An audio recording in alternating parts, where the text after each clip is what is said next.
Yo, it's your boy Ryan, Northwest Sports Fanatics, back at you with a new video. Today is Saturday, August 30th, 2025, with your boy Ryan and the Northwest Sports Fanatics. Make sure you guys subscribe to the channel, smash that like button either now or on your way out. Donate to your boy if you can, Cash App $, ORIONNWSF, or the YouTube Super Chat right here. We got the Seattle Mariners versus the Cleveland Guardians. First pitch is going to be here in roughly 5 minutes. So let's cue up the music, take a look at the thumb, and let's get into the starting lineups. Happy Saturday, everyone.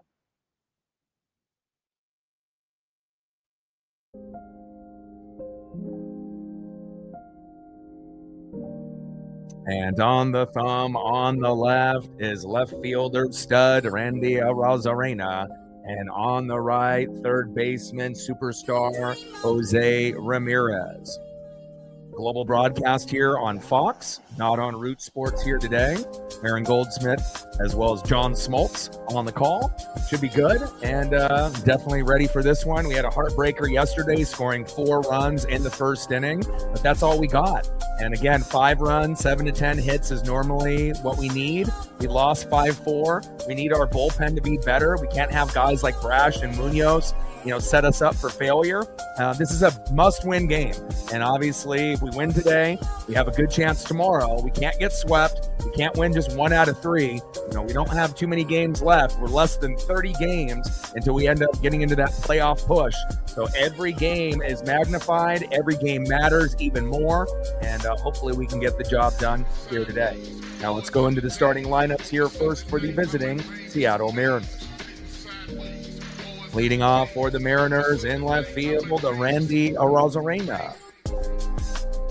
Batting second, catching today, big dumper Cal Raleigh. Sitting at 50 home runs. We need 51 or 52 tonight. Batting third, center fielder stud, who's been great after the All-Star break, J-Rod Julio Rodriguez. Batting cleanup, batting fourth, first baseman Josh Naylor. Batting fifth, playing third base, Eugenio Suarez. Good vibes only. Batting sixth, DHing for Seattle, Jorge Polanco. Batting seventh, playing right field, Luke Raley. Batting eighth, playing shortstop for Seattle, J.P. Crawford. And batting ninth, playing second base, Cole Young. And on the mound for the Mariners with a 4-5 record, an ERA of 3.69, it is Walter, a.k.a. Logan Gilbert. And again, Wu, Gilbert, and Kirby have been pretty good as of late.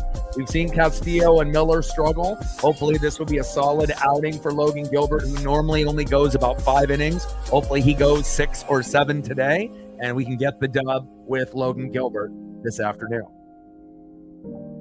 And now let's get into the starting lineups for the home Cleveland Guardians. Leading off for the Guardians in left field, Stephen Kwan. Batting second, playing second base this afternoon, Daniel Schneemann. Batting third, playing third base, Jose Ramirez. Batting cleanup, batting fourth, first baseman, Kyle Manzardo. Batting fifth, catching today for Cleveland, Bo Naylor. Batting sixth, DHing today, David Fry. Batting seventh, playing right field, C.J. Kafus. Batting eighth, playing center field, Nolan Jones. And batting ninth, shortstop, Brian Rocchio. And on the mound for the Guardians with an 8-5 record, an ERA of 3.36, it is Gavin Williams. Try dance up. Let's go M's. We're going to be shooting for 100 likes, 100 on the dono train, and 5 to 15 new subs. And congratulations to the Oregon Ducks, as well as many other teams that are, starting to get their foot in the water for the college football season. I usually like to dive in not only with the Ducks, but watch a little bit of the Beavers, the Huskies, and the Cougs. It's all Pacific Northwest all day, every day. And good luck to all of those teams. Oregon got the job done. Hopefully we can see the Beavers, the Cougs, and the Huskies do a good thing here today. And again, if you ended up waking up very early this morning, I was up around 6 a.m. and I got a chance to watch Ohio State and Texas after got a few walks in with the puck. Offenses definitely are not in full swing. Those are two of the top three defenses in college football. But Arch Manning definitely does not look like a Heisman candidate, and Ohio State ended up getting the job done there in the shoe, which I figured they would. Lee Corso, the final time on obviously the pregame show. It was great to be able to see him and do a nice tribute that all of the individuals had for Lee Corso, who is a staple for college football. And again, it's a very good day for sports.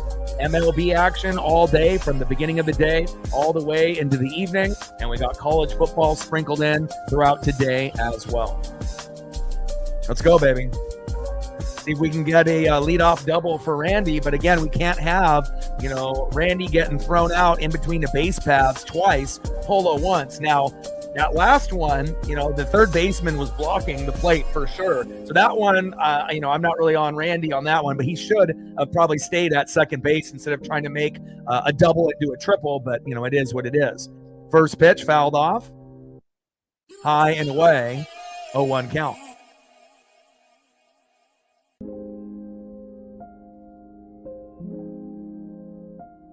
Let's go, Randy. 240 average, 25 homers for Randy Arozarena. Takes a pitch inside for a strike with the sweeper. No balls and 2 strikes to Randy Arozarena. And Randy with a nice hit right in between the gap. Go, go, go. And just when you say you want a double, Randy's trying to get the double and safe. Head first slide. Beautiful. And I was able to get a lot of the things that I wanted connected. So now I got my Xfinity account linked up to the mobile account, which is also linked up to the computer. So now things should be much better for me, not only for Oregon Ducks, for college football, for the Mariners, and everything in between. So again, anytime you end up, using a streaming link or an alternative, sometimes it ends up working, sometimes not. I noticed that the Root Sports app on the phone works great, but the rootsports.com on the computer doesn't work at all. It's definitely very glitchy, but right now, obviously with Fox Sports, it's on point perfectly. First pitch to Cal Raleigh, takes a strike looking right down the middle, 0-1 count.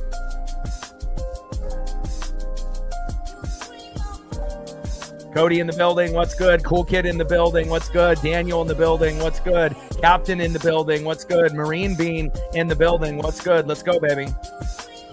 Pitches inside to Big Dumper Cal Raleigh, 97 miles an hour. 1 ball and 1 strike to Big Dumper Cal Raleigh.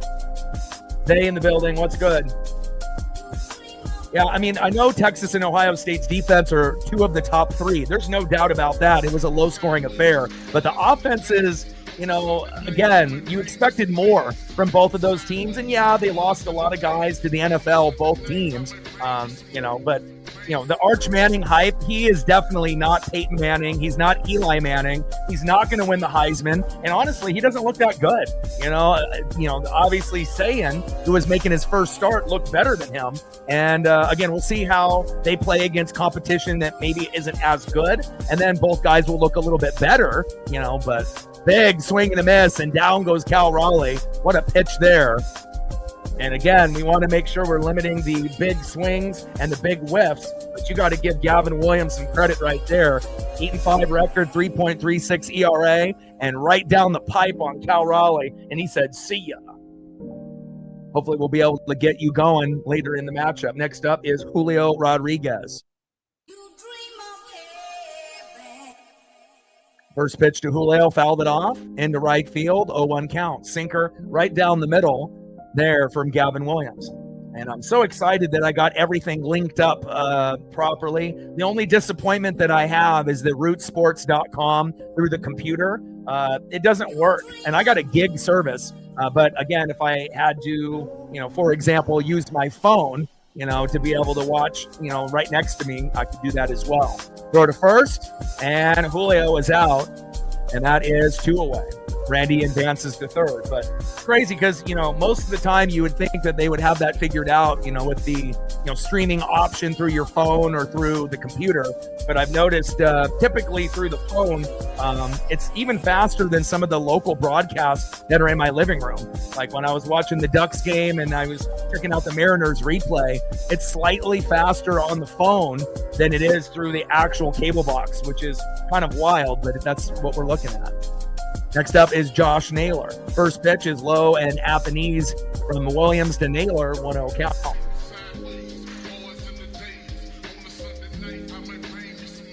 Yeah, Ohio State is definitely the clear #1 team.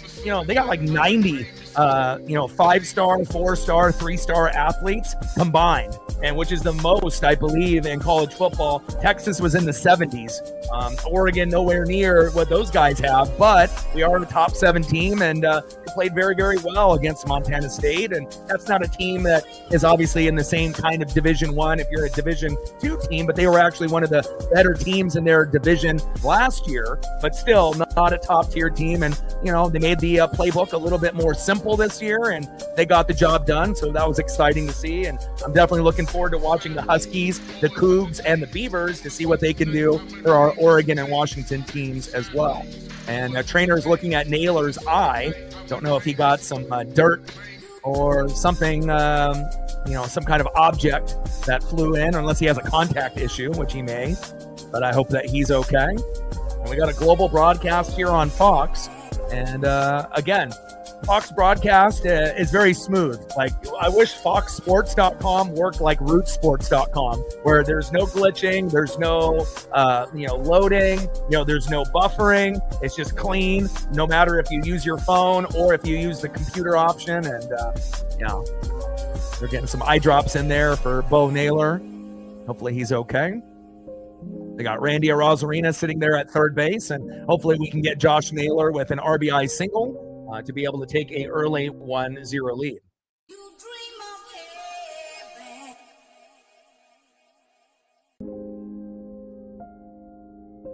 Pitch is low and at the knees, doesn't go around. 2 balls and no strikes from Williams to Naylor.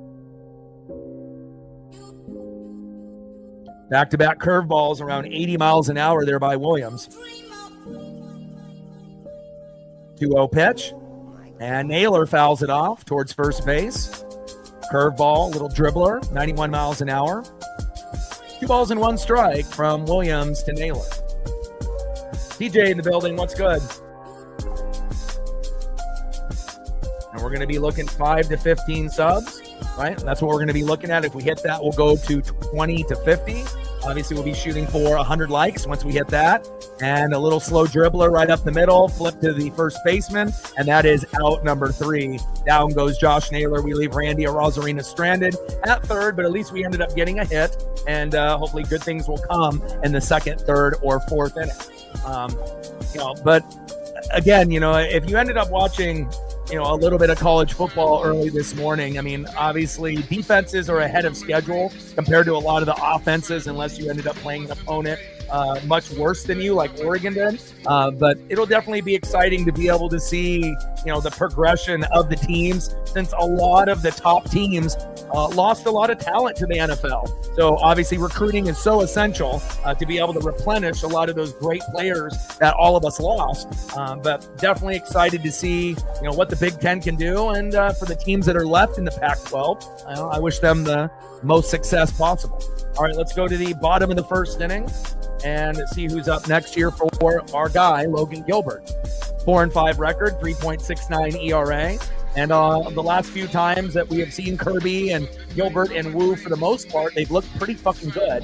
And anytime you can get 10 Ks or more when you're one of those three players, Wu, Gilbert, or Kirby, hell, you could even include Miller or Castillo, even though it feels like we haven't seen those guys get 10 Ks in a long time. Once you get to 10, you feel good. Then you want to get to 11 and then 12. And then, you start maybe tying records or breaking your own record when you get into that 13 and 14 category. Nice to be able to see Logan recover from that beatdown that he had in Philadelphia and look very good in his last start. And hopefully we get the on point and swagger, the aura, the confidence of Walter in this Logan Gilbert performance here today. Leading off for the Guardians, left fielder Stephen Kwan, one of the heroes last night. Batting second baseman Daniel Schneemann. And batting third, the best player on the team, an all-star third baseman, Jose Ramirez.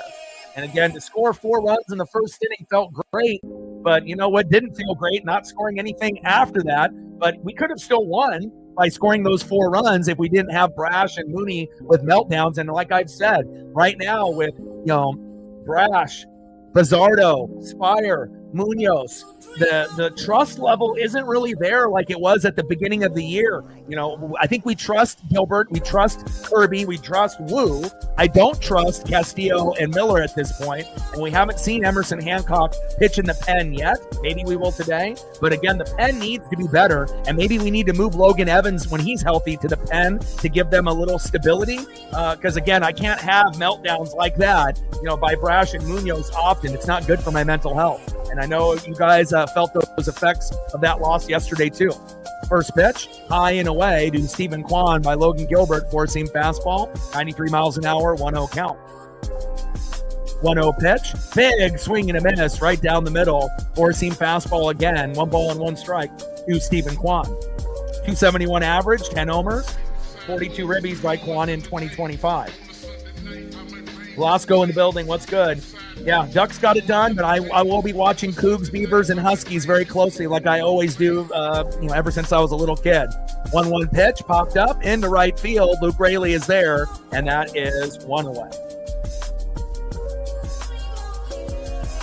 And again, it's not on Root Sports. This is a global Fox broadcast for any of those individuals that live in Oregon and Washington, if you haven't figured it out already. Next up is second baseman Daniel Schneemann.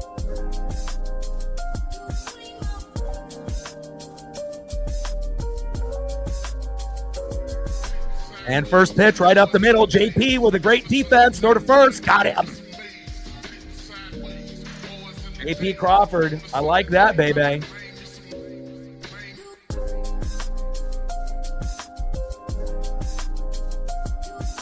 And again, JP Crawford, he's definitely a better defender than hitter. Every once in a while, he'll get hot, obviously, in the box, but this is what he's known for, and that glove work. He's going to make errors once in a while, but beautiful play there by JP Crawford, and that is 2 away. Next up is Jose Ramirez. First pitch, takes a strike looking, 0-1 count.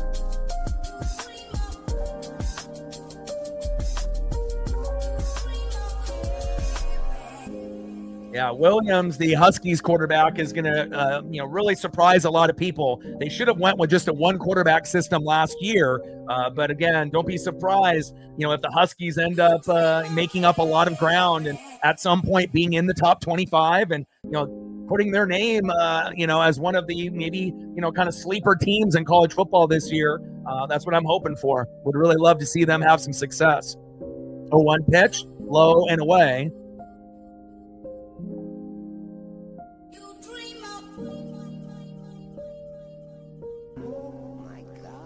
And looks like they're going to call that fair. Toe tap on the bag. Are they going to review it? It doesn't look like it. And that is out number 3.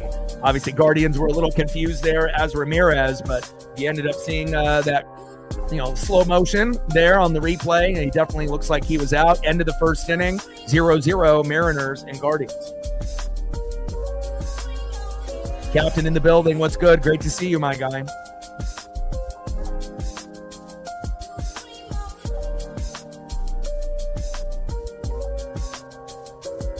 Next up for Gavin Williams. And again, he's 8-5 with a 3.36 ERA. So we may not get a whole lot on him within the first 5 innings. 1 to 3 runs is what we're hoping for within the first 5 innings. And again, hopefully a home run or 2. But if not, and it ends up being 0-0 or 1-0 or 1-1 early, then we're just going to have to hope that the bullpen plays well and they have a meltdown on their end since we had ours yesterday.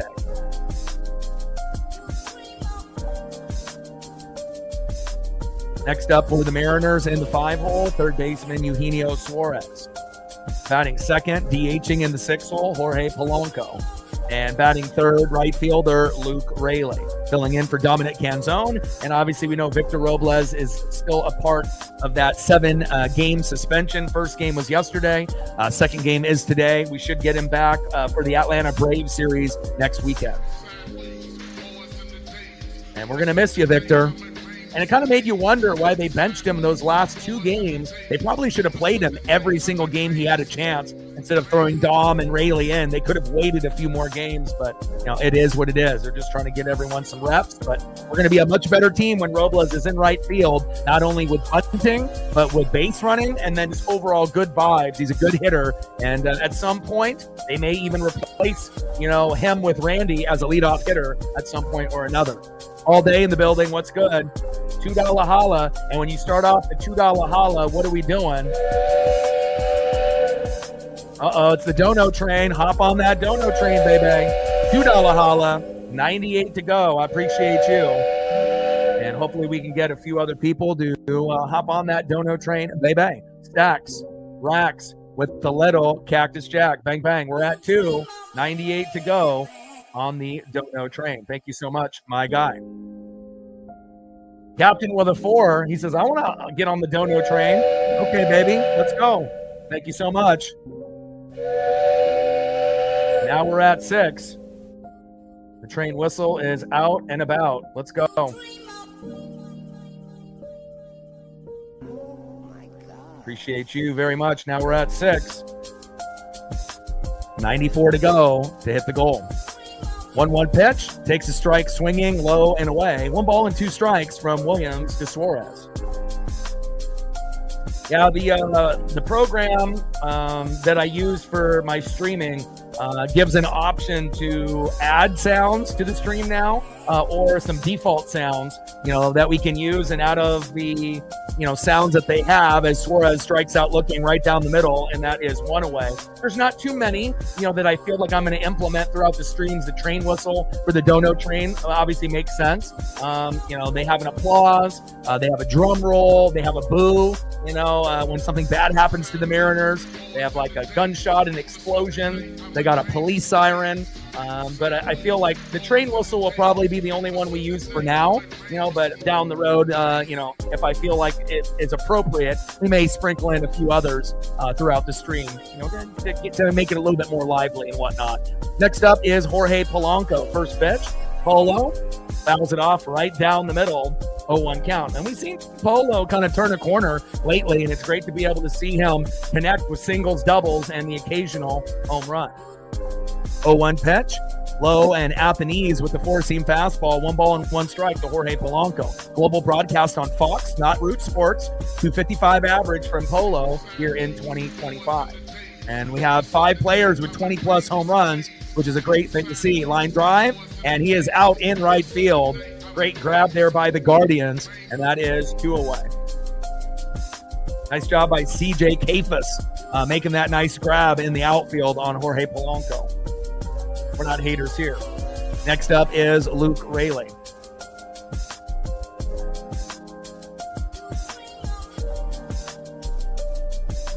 Let's go, baby. Hop on that dono train, baby. We're at 94. Let's see if we can get to a hundo. Let's get it, baby. First pitch to Luke Raley. Takes a strike looking right down the middle, 0-1 count. 0-1 pitch, takes a strike swinging high and away. No balls and 2 strikes from Williams to Raley. So a couple cool things have happened within the last 24 hours. Obviously, some of those additional new sound effects that we can use on the stream, which are very cool. And on top of that, me getting my Xfinity linked, into all of the computer and phone programs that I have here in the studio. So, any time that there was ever an issue with like a streaming link or any type of issue with anything else has now disappeared, and it feels good to be able to be on this level now. 1-2 pitch, low and at the knees with back-to-back curveballs, 81 miles an hour. Same location, just out of the zone. 2 balls and 2 strikes from Williams to Rayleigh. We can't even talk about winning the series before we actually win a game. And I think you know that, Cody. And obviously we should have won yesterday. But again, when your bullpen doesn't come up big, stuff happens. So go to the bottom of the second inning and see who's up next here for the Guardians. Next up, in the cleanup spot, first baseman Kyle Manzardo. Batting second, catcher Bo Naylor. And batting third, DHing in the 6th hole, who didn't play yesterday, David Fry. So we can go through some of these sounds. Let's see what we got here. For the people that may have not been in here yesterday, but we got a little bit of an applause. A little drum roll on the bongos. When something bad happens to the Mariners, right? Hopefully we don't have to hear that too often.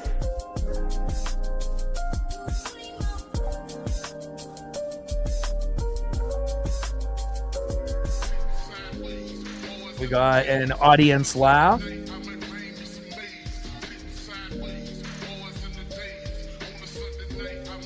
We got an explosion. We got the popos. And a few others, but I'm thinking for the most part, that might be the one that we probably use, and not sure if we're going to use, if I end up getting others that I feel that would make sense, to use, but just a little preview of some of the new things that we're going to be able to add to the stream here and there.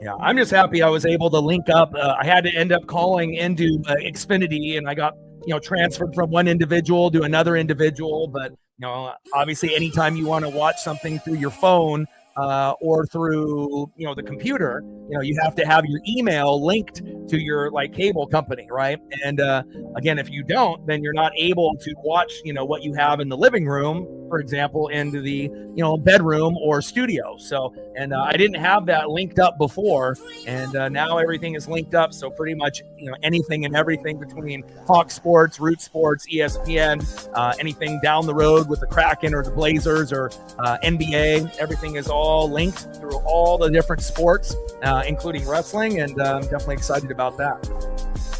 First pitch to Kyle Manzardo, takes a strike looking right down the middle. 0-1 count, 235 average, 22 home runs by Manzardo here in 2025. Big swing and a miss, low and at the knees. 2 balls and 2 strikes from Gilbert to Manzardo. Let's go, Logan.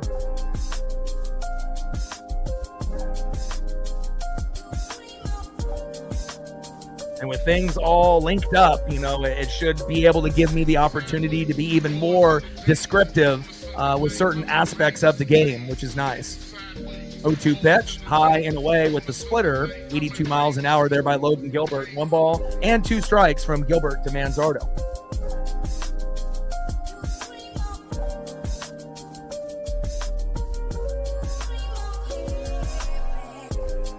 Yeah, plus I have the background music on, so it has to go over that as well. So, and down he goes. There we go. Nice job by Logan Gilbert.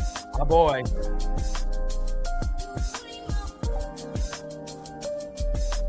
And that is 1 away. Nice job, Logan. Big swing and a miss there. Let's keep it going. Next up is Bo Naylor. First pitch inside with the 4-seam fastball, the Bo Naylor 1-0 count.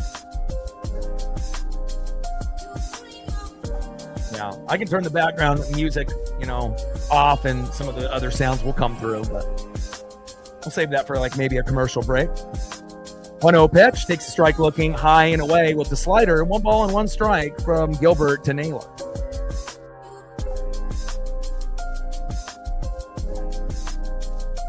Got to win today, must win.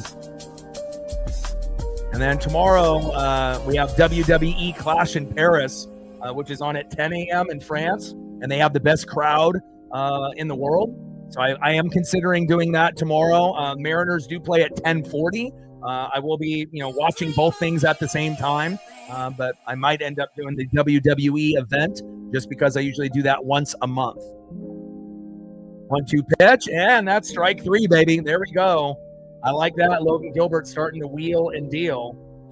But I'll have to touch base with a couple of the wrestling homies to see who's available during this Labor Day weekend. And there still is a chance that I may do the Mariner game as the main stream and then just watch wrestling on the side, but I haven't really fully decided just yet. But I'm kind of leaning towards that Clash in Paris. Down goes Bo Naylor on strikes. We like that. Next up is David Fry. First pitch to Fry.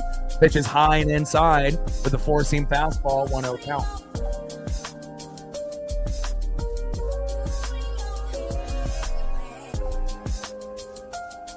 Yeah, 175, 11 homers, not good enough. That's damn true. 1-0 pitch, fouls it off right down the middle. Going into right field. Nice souvenir for a fan out there in the double deck. 1 ball and 1 strike from Gilbert to Fry. Bottom of the second inning, 0-0, Mariners and Guardians.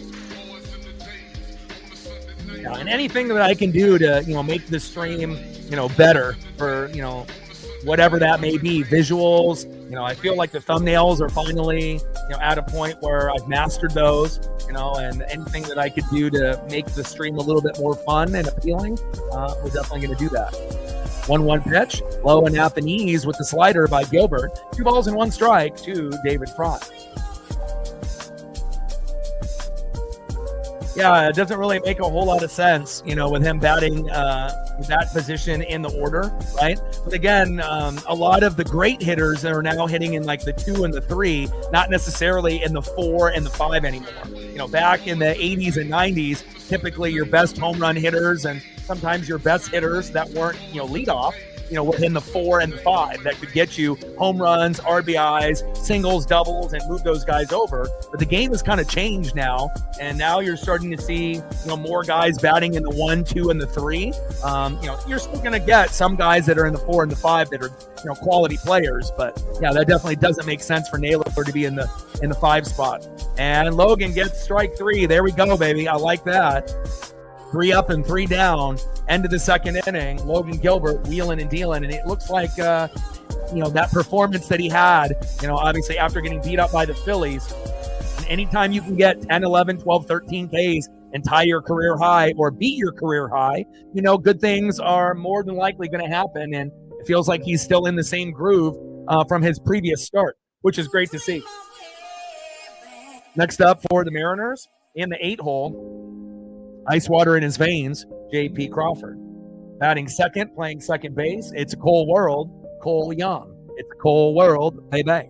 And batting third, left fielder, Randy Arozarena. 1 for 1. And again, singles and doubles. Again, if we can get him to be a little bit more consistent, as a leadoff hitter, especially in the first 2, appearances in the box, it really does make a huge difference, I believe, for the team. Rather than him starting off 0 for 2 and hoping Cal or Julio or Polo can get the job done. And sometimes those guys, it takes a little bit of time. There's going to be times where we score 4 runs in the first inning. But again, there's also going to be times where we don't score anything for the first 4, 5, 6 innings. And we're going to have to wait for the starters to go out. And hopefully the bullpen will have a meltdown for the Guardians, not the Mariners. Oh man, I love Outkast. I mean, as far as hip hop, they are one of the most original duos or groups of hip hop of all time. Rosa Parks, Skew It to the Barbecue, Elevators. I mean, I listened to them when they first came out, and those CDs would be on replay, and every once in a while, I'll go back and just like kind of having a moment. Aquemini, great. If you actually go and look through, it really kind of depends on the vibe and what you're looking for. But the music is timeless, and again, I love Ozzy Osbourne, and there's a little bit of like rock and hip hop and things that it kind of depends on my mood, but Outkast is incredible even to this day, and obviously things are different now compared to what it was back then. But let me know, growing up, being able to have that in the whip and whipping around with the subs and the tweeters, it was awesome. And JP with a slow dribbler, go tap it first, and he grounds out, and that is 1 away. Next up is Cole Young. FSU, they got a pretty good coach, and they reloaded in recruiting and whatnot. But again, it's kind of a wait and see approach. We have to see what the other teams do in the ACC. But obviously when the ACC has teams like Clemson and Florida State and they're good, that's better for the college football ranks rather than not being good or being pretenders. So it's still a little early as far as the full conference. And then obviously you got to, see North Carolina with Bill Belichick and see how that goes and whatnot. But, we'll wait and see. It's still one of the weaker conferences normally, but, could be better this year than last year. 0-2 pitch and fouled off, high and away. No balls and 2 strikes here in the top of the third.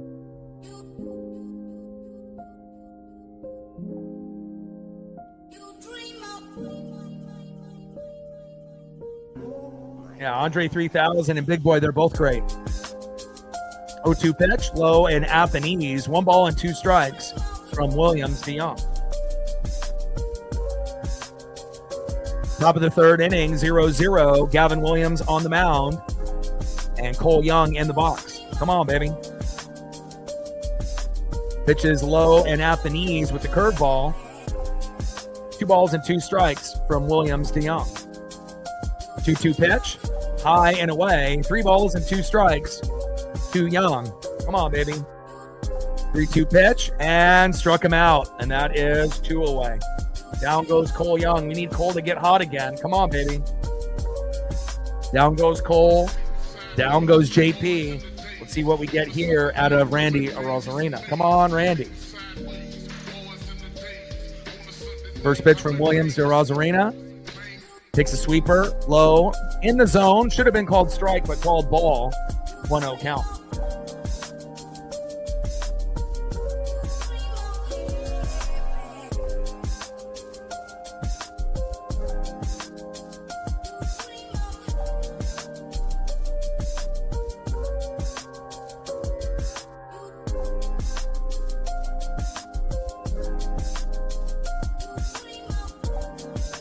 Randy Arozarena fouled off right down the middle. 1 ball and 1 strike to Randy. 1-1 pitch, slow dribbler, and bobbled, and he actually ran hard to first. Unbelievable. And he's safe. That's my boy, Randy. And again, that's why it's so important to have that Luke Rayleigh syndrome where you end up hustling no matter what. You never know when there might be a slight bobble, which there was, and then Randy ended up being safe because he hustled the first. And great job to be able to see Randy hustle. And again, now if we could just get him to hustle in left field on every single play, then we're in business. But great job there by Randy.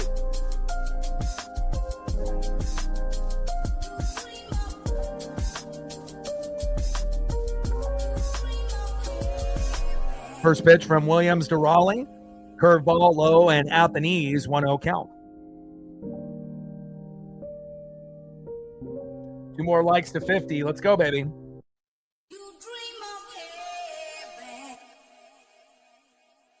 Top of the third, 0-0 Mariners and Guardians. Throw to first. Randy is safe, and we can't have Randy get thrown out, leaning too hard to second. Obviously got thrown out twice. The last one, obviously, the third baseman was blocking the plate, which was kind of bullshit and whatnot, right? But, Polo got thrown out once, Randy twice, and if that didn't happen, maybe, we would have won yesterday. Maybe it could have led to a rally. in that particular inning when that happened. 1-0 pitch, takes a strike looking right down the middle. 1 ball and 1 strike to big dumper Cal Raleigh. Gavin Williams on the mound. Big dumper in the box. Let's go, Cal. We're looking for home run number 51 if we can get it. 1-1 pitch, crushed and fouled off into third base. 1 ball and 2 strikes to big dumper Cal Raleigh.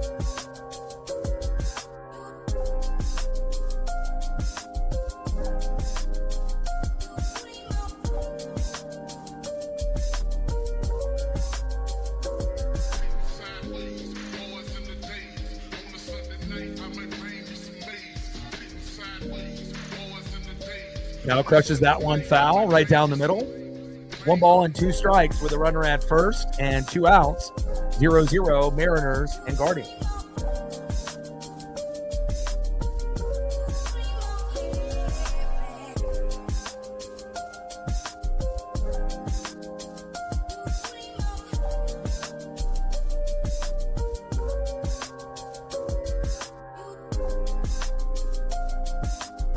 Top of the third inning, runner at first with 2 outs, 0-0 Mariners and Guardians. And the thing is like, we're original here. We're not going to do things the same way as everyone else.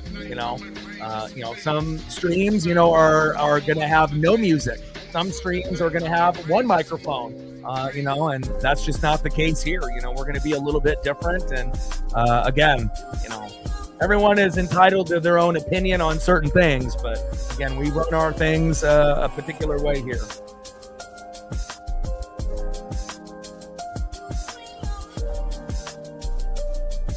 Let's go to the bottom of the third inning and see who's up next here for the Guardians. Logan Gilbert on the mound, 4-5 record with a 3.69 ERA. Leading off is right fielder in the 7-hole, CJ Kafus. Batting second in the 8-hole, center fielder Nolan Jones. And batting third in the 9-hole, shortstop Brian Aropio. Trident's up. Let's go, M's.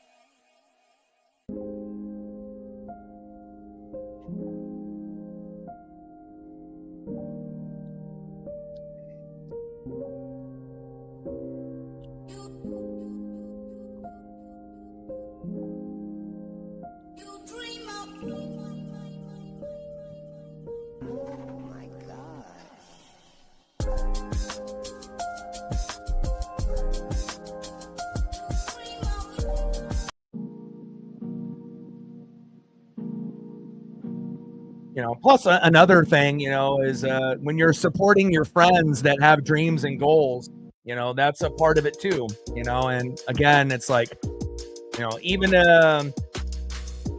not everyone, may know someone that has a dream or a goal, and anytime that I can do something on my end that can actually support the stream in a beneficial way, and at the same time, kind of get some exposure, for someone that has a dream and a goal to be able to break through with music and beats and whatnot, I'm definitely going to do it. So it's more than me just wanting music or having beats. It's also being able to support your friends when, they have dreams and goals just like myself. But again, a lot of people that are, looky-loos or newbies, or people that are just coming in, they may not know the full story. So bottom of the third inning, 0-0 Mariners and Guardians.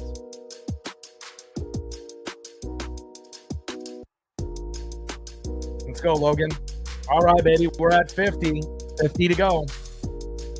We're halfway there. First pitch from Gilbert to Kafus. Takes a strike swinging high and away. 0-1 count. I got Brian Wu on the mic. Global broadcast on Fox.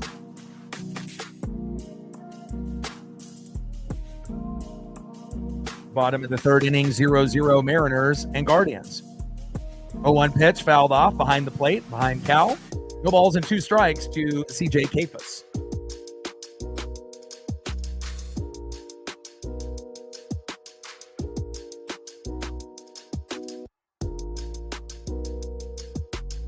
Let's go, baby.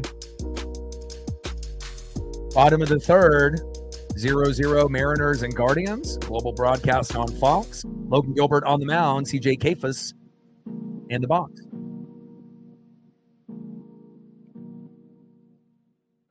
O2 pitch, low and away. Splitter missing by a few inches there, 82 miles an hour. 1 ball and 2 strikes from Gilbert to Kafus.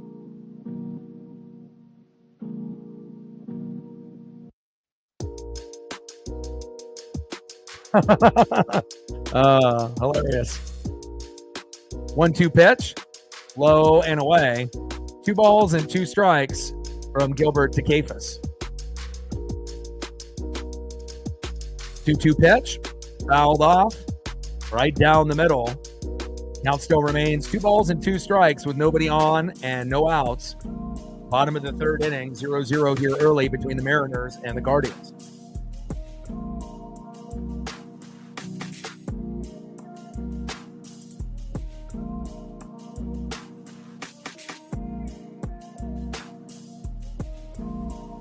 Let's go, Logan. Try to accumulate as many punch outs as possible. Slow dribbler towards first. A nailer has it, but it is ruled foul.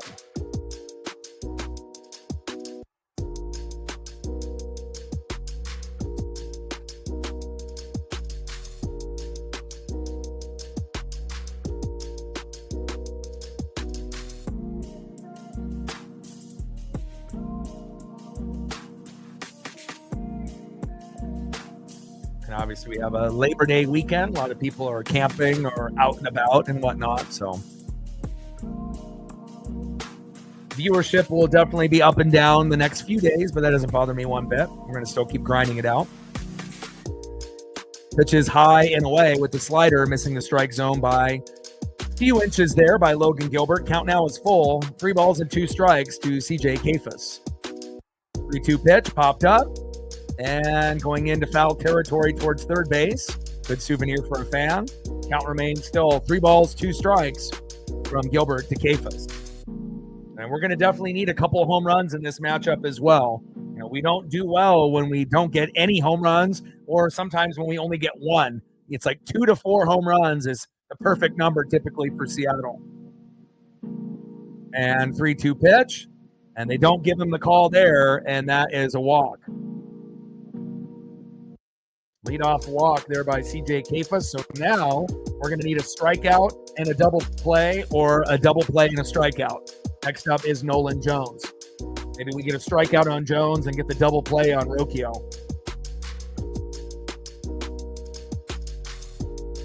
First pitch, takes a strike looking high and away. 4-seam fastball, 98 miles an hour, 0-1 count. 12-7 record, 2.95 ERA.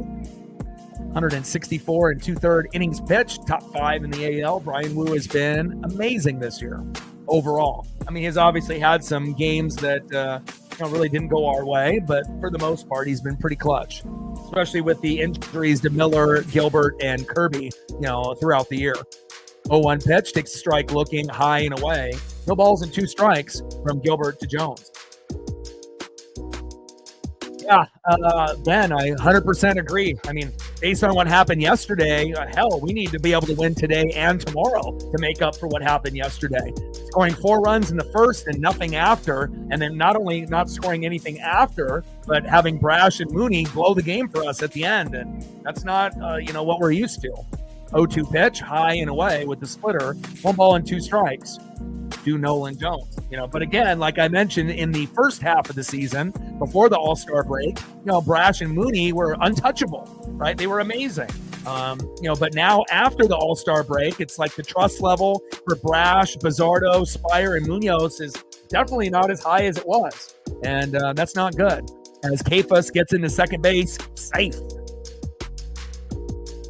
But hopefully we can get the dub today, even if it ends up being, something, low scoring, like 1-0 or 2-1. I don't care, as long as we get the dub, and then hopefully we can find a way to win tomorrow as well. Pitch is outside. 2 balls and 2 strikes from Gilbert to Jones. 2-2 pitch, high and away. Count now is full. 3 balls and 2 strikes after that splitter misses by a few inches, 82 miles an hour. 3 balls, 2 strikes, runner at second, and no outs. Bottom of the third inning, 0-0, Mariners and Guardians.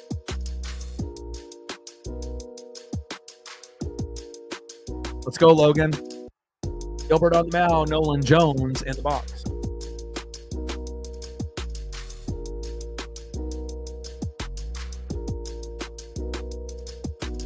And big swing and a miss, and Gilbert with a big punch out there. Beautiful. Strikes out swinging. See you later, Nolan. So there's that punch out that we were talking about now. We need a double play.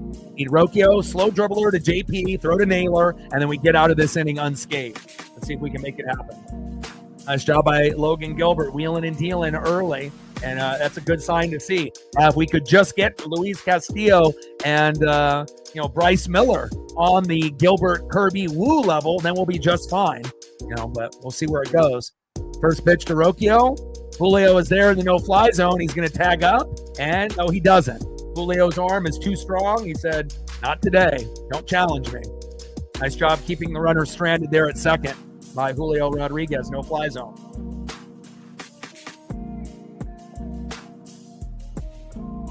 Next up is Stephen Kwan. Nice to see them not challenge Julio, because if they would have tagged up, Julio would have thrown him out, going to third base. Now we have a mound visit by Big Dumper, trying to get on the same page, because we know Stephen Kwan, former Oregon State Beaver, he's streaky. Sometimes he'll go 0 for 5 for multiple games, and then all of a sudden, maybe doesn't do a whole lot in the beginning, but then can be one of the unsung heroes like he was last night against anybody, including the Mariners. So you definitely have to be a little cautious. Maybe not as cautious as Jose Ramirez, but Kwan is a very streaky hitter. And again, there's going to be games where he goes 3 for 5, 4 for 5, and other games he goes 0 for 5. But he's one of those guys that typically doesn't quit on himself, and that's a good trait to have, especially in being in the MLB. You have to be mentally tough, and Stephen Kwan definitely is. First pitch, high and inside, 95 miles an hour with the four-seam fastball. 1-0 count. We're at 55, 45 to go. Eric in the building, what's good? 1-0 pitch. Pitch is on the corner, but gets the strike call. 1 ball and 1 strike from Gilbert to Kwan. 0 for 1 with a fly out in the first. And obviously, Kwan's numbers with runners in scoring position, 299, average 2 home runs, a few ribbies as well, but not really having the season that I think that he wanted to have. Popped up into shallow center field. Julio is there, and that is out number 3. There we go, baby. Nice job by Julio Rodriguez there in the no-fly zone. And right now, Logan Gilbert with a no-hitter. We like that. Let's go to the top of the 4th inning and see if we can get on the board. And what typically happens when you're the guy that makes a good play, in the previous inning, maybe it's time to get the job done in the batter's box. Next up, after making a couple nice grabs in the outfield, Julio Rodriguez. You're overdue for a home run. Not sure if you're going to get it on Gavin Williams in this first or second attempt in the box. But again, hopefully a single, a double. But again, hopefully a home run for Julio today would be great to kind of get the party started. Batting second, 0 for 1, first baseman, Josh Naylor. Let's go, Nails. We're going to need you with singles, doubles, RBIs, stolen bags, and who knows, maybe a home run from Naylor as well. And batting third, 0 for 1 with a K, who's been very good in the last 8 to 10, 12 games. After struggling when we first got him in the deadline, Naylor was great. Gino, not so much, but Gino has definitely gotten better as of late. Good vibes only. Eugenio Suarez. Let's go.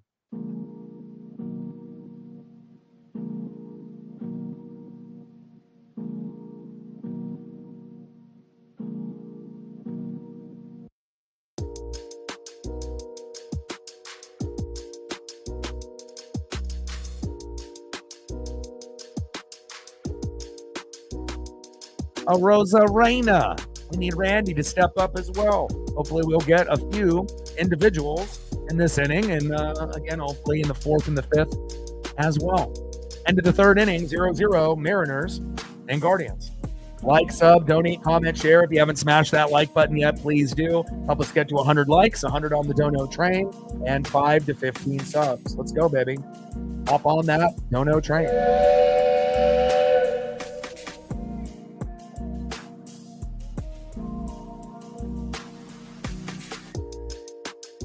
All right, baby. Let's go, Julio.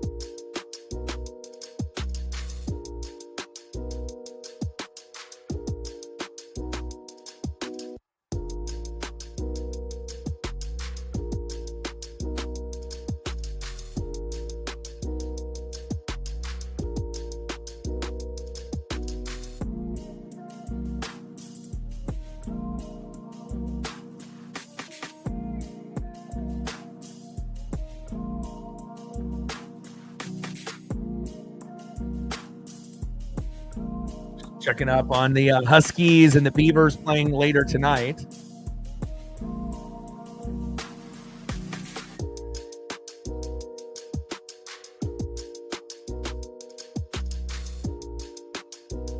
And Washington State later tonight against Idaho as well. So all of the other teams, Washington State, Oregon State, and the Washington Huskies on later tonight.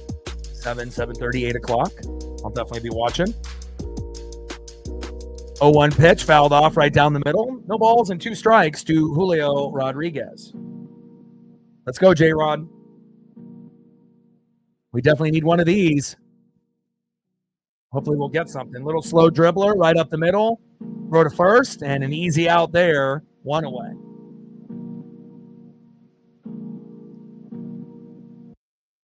Down goes J-Rod. Grounds out to second. Next up for Gavin Williams. 0 for 1, Josh Naylor. Let's go, Nails. We need you, baby.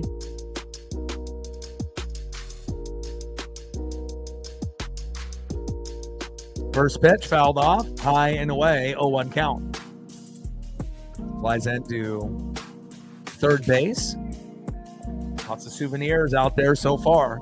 Top of the 4th inning, 0-0, Mariners and Guardians. Gavin Williams on the mound, Josh Naylor in the box. And it's a pitcher's duel so far with Williams and Logan Gilbert wheeling and dealing. 0-1 pitch, fouled off again towards the third base line. No balls and 2 strikes from Williams to Naylor. Yeah, I mean, we're making the playoffs. It really just comes down to, how good are we going to be in this last, stretch, of games and whatnot. So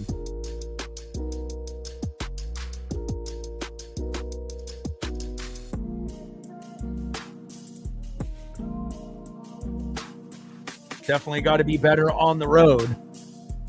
31-36 on the road. We got to be at least at 500 or a couple games above 500 if possible, but that'll be tough. 0-2 pitch, fouled off, right down the middle. No balls and 2 strikes from Williams to Naylor.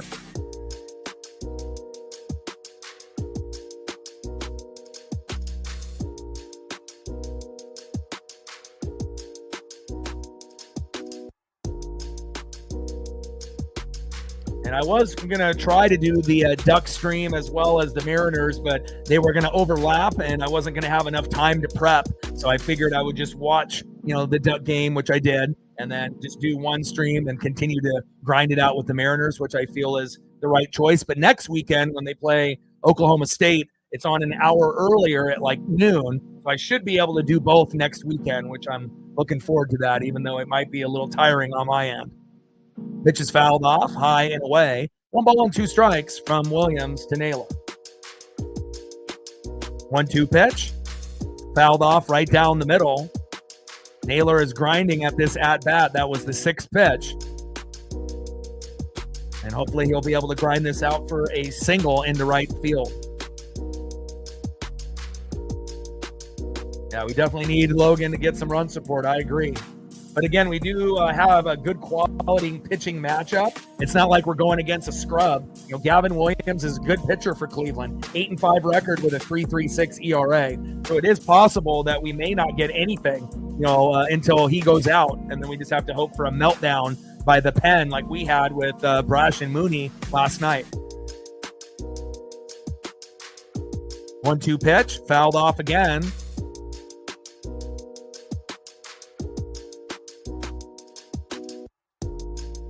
Oh, wow. They ended up calling that strike 3. Unbelievable. Get out of here with that.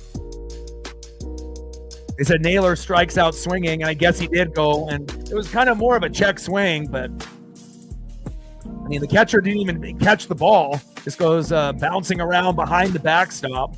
I hate strikeouts that are like that. Catcher doesn't even catch the damn ball. You check swing, but, you know, the rules are the rules, and that is 2 away. But that's like one of the shittier ways to strike out, let me tell you.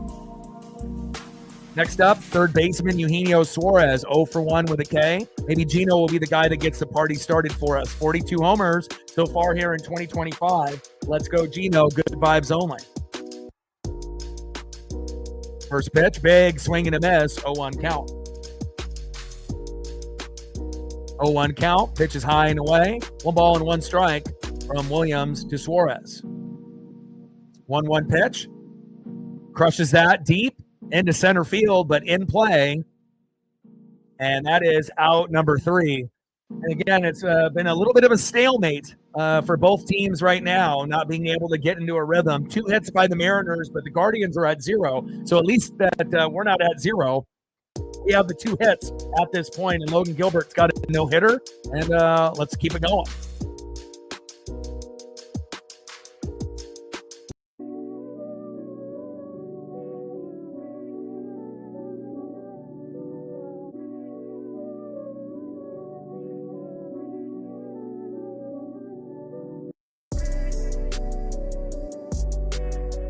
Next up for the Guardians, 0 for 1, second baseman Daniel Schneemann.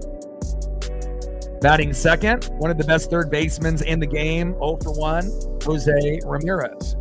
And batting third, 0 for 1 with a K, first baseman Kyle Manzardo. Trident's up, let's go M's.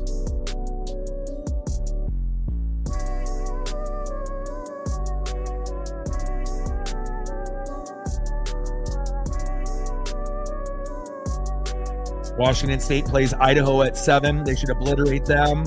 Oregon State and California should be interesting, but hopefully the Beavers will end up getting the dub there.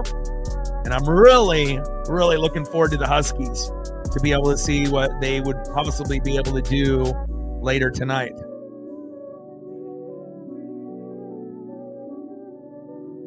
Huskies and Colorado State. Huskies should win that. Iowa will be a sleeper this year in the Big Ten. 59-13 final, Oregon over Montana State. No surprises there. And Ohio State beating Texas 14-7 in a very low-scoring affair with a lot of defense. But I think the main thing is that even though the defenses were 2 of the top 3, I think the big, outlier and the big, question mark and the big, thing that everyone noticed is that Arch Manning isn't very good. We'll see how he does against shittier defenses, but that sidearm, throwing motion is not it. He's not Peyton. He's not Eli. I mean, they were doing memes saying that they had a photo of both of them saying he's adopted and whatnot, and that's Cooper's son, obviously the brother, but for him to be, ranked number 1, Texas, going into the college football season and him being the front runner for the Heisman, well, that fucking ended real quick.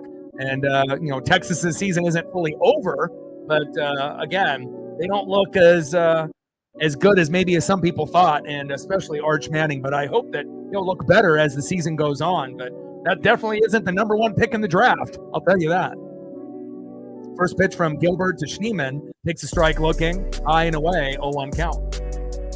But it was fun to be able to get that matchup, going, obviously, right off the gates at 9 a.m. In play, and Schneemann flies out to left. Randy Arozarena is there, and that is 1 away. Next up for Logan Gilbert, third baseman Jose Ramirez, 0 for 1. Bottom of the 4th, 0-0, Mariners and Guardians.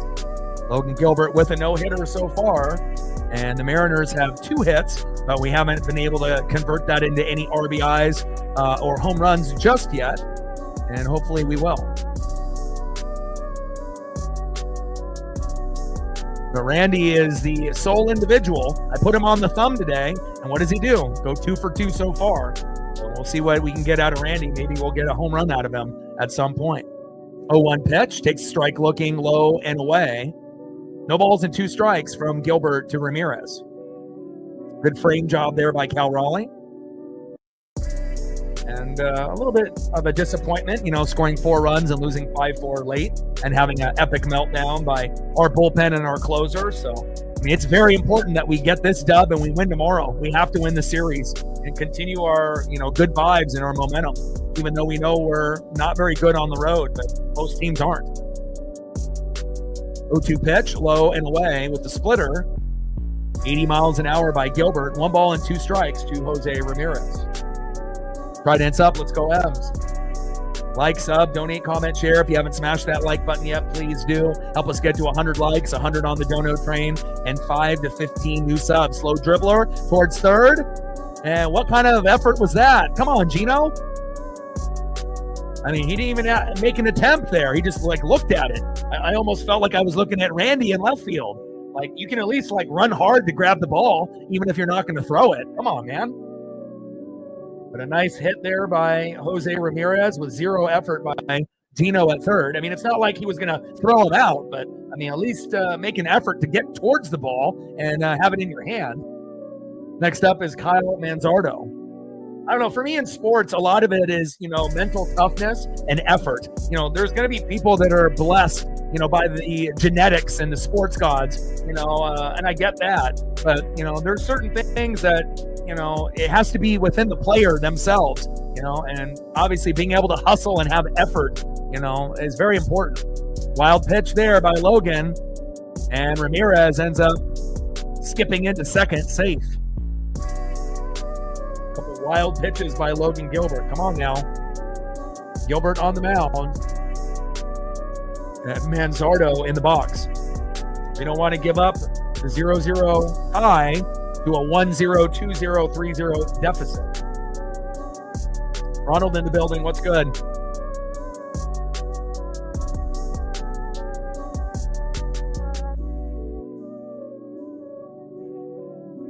First pitch. And a good block there by Cal Raleigh. Gilbert's getting a little wild, and it's not based off fatigue. He's only in the 4th inning, but some of these pitches are slipping out of his fingers and kind of going into the dirt. We just can't have too many go behind Cal because we don't want runners to advance from first to second, second to third, and then a cheap RBI or home run, and then all of a sudden we're down 1-0 or 2-0, which we could have prevented. Bottom of the 4th, 0-0, Mariners and Guardians. Global broadcast here on Fox. Lots of college football today, so I've been very busy watching college football and baseball today. The best time of the year. NFL right around the corner as well, and we'll be doing a lot of college football and NFL coverage, as well as continuing the Mariners' journey, hopefully, to the pennant. 3 balls and 1 strike from Gilbert to Manzardo. 3-1 pitch, and crushes it foul towards first base. Ball boy gets it there. Flips it into the crowd. Count now is full. 3 balls and 2 strikes from Gilbert to Manzardo. Brent in the building. What's good?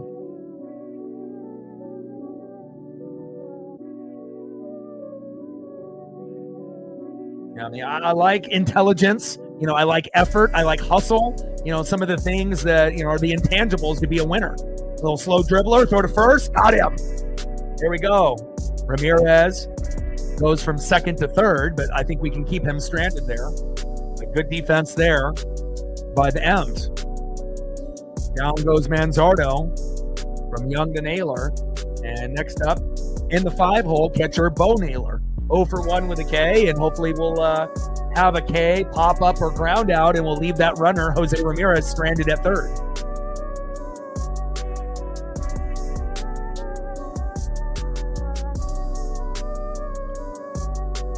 First pitch, low and at the knees.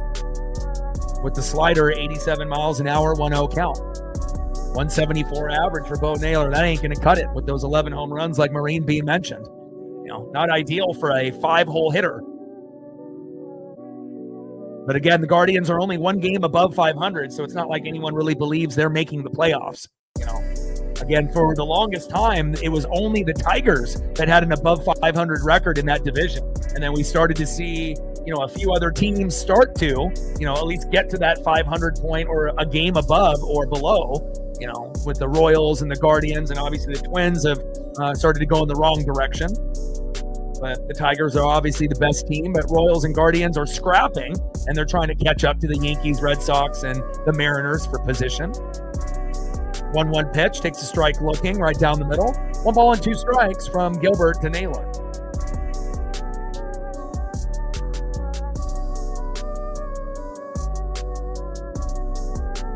Crushes it into center field, into the gap. Julio takes it off a double bounce, and that's an RBI. 1-0 Guardians.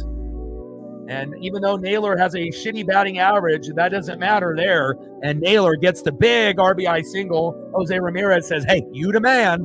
And now we have a 1-0 deficit on our hands. And hopefully Logan will get out of the inning with just giving up this 1 run. And hopefully he gives up only 1 more or none. And again, the bats need to come alive for the Mariners.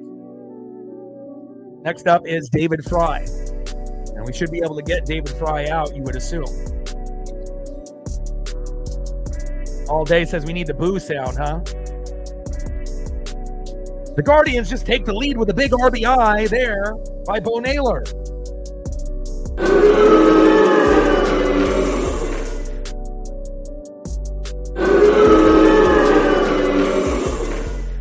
.1-0 pitch, low and away. 2 balls and no strikes from Gilbert to Fry.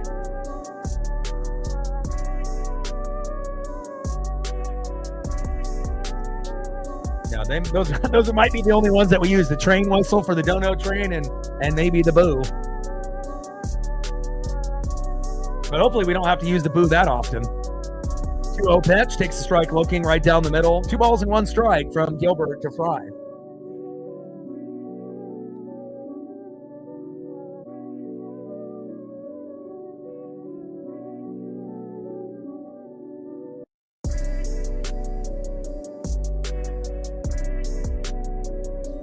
.2-1 pitch, big swing and a miss from David Fry. 2 balls and 2 strikes.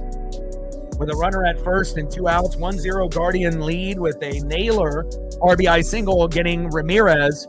And again, if Gilbert didn't have the wild pitch from him to go to first to second, and then obviously, going from second to third, maybe we're still sitting at 0-0, but that's baseball. 2-2 pitch, fouled off right down the middle with the splitter. 2 balls and 2 strikes from Gilbert to Fry.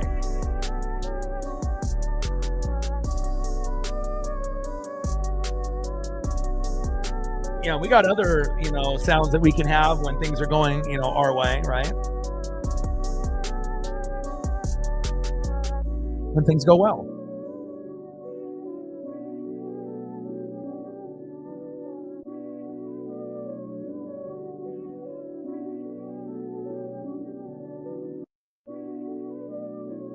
.2-2 pitch, fouled off right down the middle. 2 balls and 2 strikes here in the bottom of the 4th. Runner at first with 2 outs. Guardians with a 1-0 lead. And we got to make sure that that's all they get. And again, we can't go back to being, that team that, has great pitching, but then we can't hit. I mean, this isn't 2023 or 2024. We're a very good hitting team. We were a 180 to 220 batting average as a team, the last 3, 4, 5 years, and normally one of the number 1 strikeout teams in baseball. But now in 2025, we're one of the best teams in hitting with a 240 to 250 average, somewhere in the middle, usually goes up and down throughout the season. And we're no longer one of the top teams in striking out, which is great.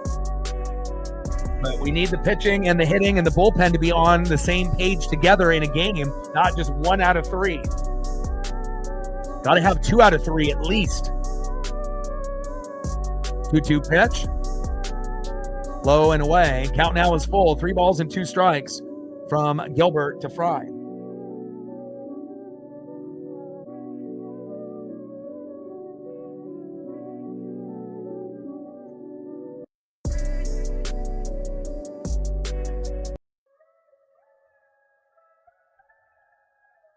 Three-two pitch, slow dribbler, up the middle. Get it, JP, throw it. Got him. Great defense there by JP Crawford, and you have to be thankful that you got somebody that's got good awareness to be able to make a bang-bang play, because let's be honest, if JP doesn't make that play, they may go on a nice little rally in that inning, and it could have led to a 2-0, 3-0, 4-0 debacle. So thank God for JP and his great defense. And I really like what I see out of Josh Naylor, at first base. Not just, his offense, but defensively, it's one of the better first basemen that we've had since Ty France. And again, he stretches his legs. He's pretty athletic and nimble, for being a bigger guy. And again, on the same page together, Naylor and JP. Great job there. Obviously, it would have been better if we would have had the 0-0 tie. But again, we're sitting at a 1-0 deficit. All right, let's see who's up next here for the Mariners in the top of the fifth. Let's see if we can get on the board. Leading off for the Mariners, 0 for 1, Jorge Polanco. We would love for Polo to raise the trident and get us tied up 1-1. Batting second, a guy that always hustles, 0 for 1 with a K, right fielder Luke Raley, another guy that is overdue for a home run. And, hopefully he ends up getting one at some point, within the next 5 to 10 games. It could really be the difference between us winning or losing here today. And batting third, 0 for 1, shortstop JP Crawford. I know Victor Robles doesn't mind bunting, but, JP should be one of those guys that will think about bunting at some point or another. Drop that bunt towards third, my guy. Let's go, JP. Trident's up. Let's go, M's.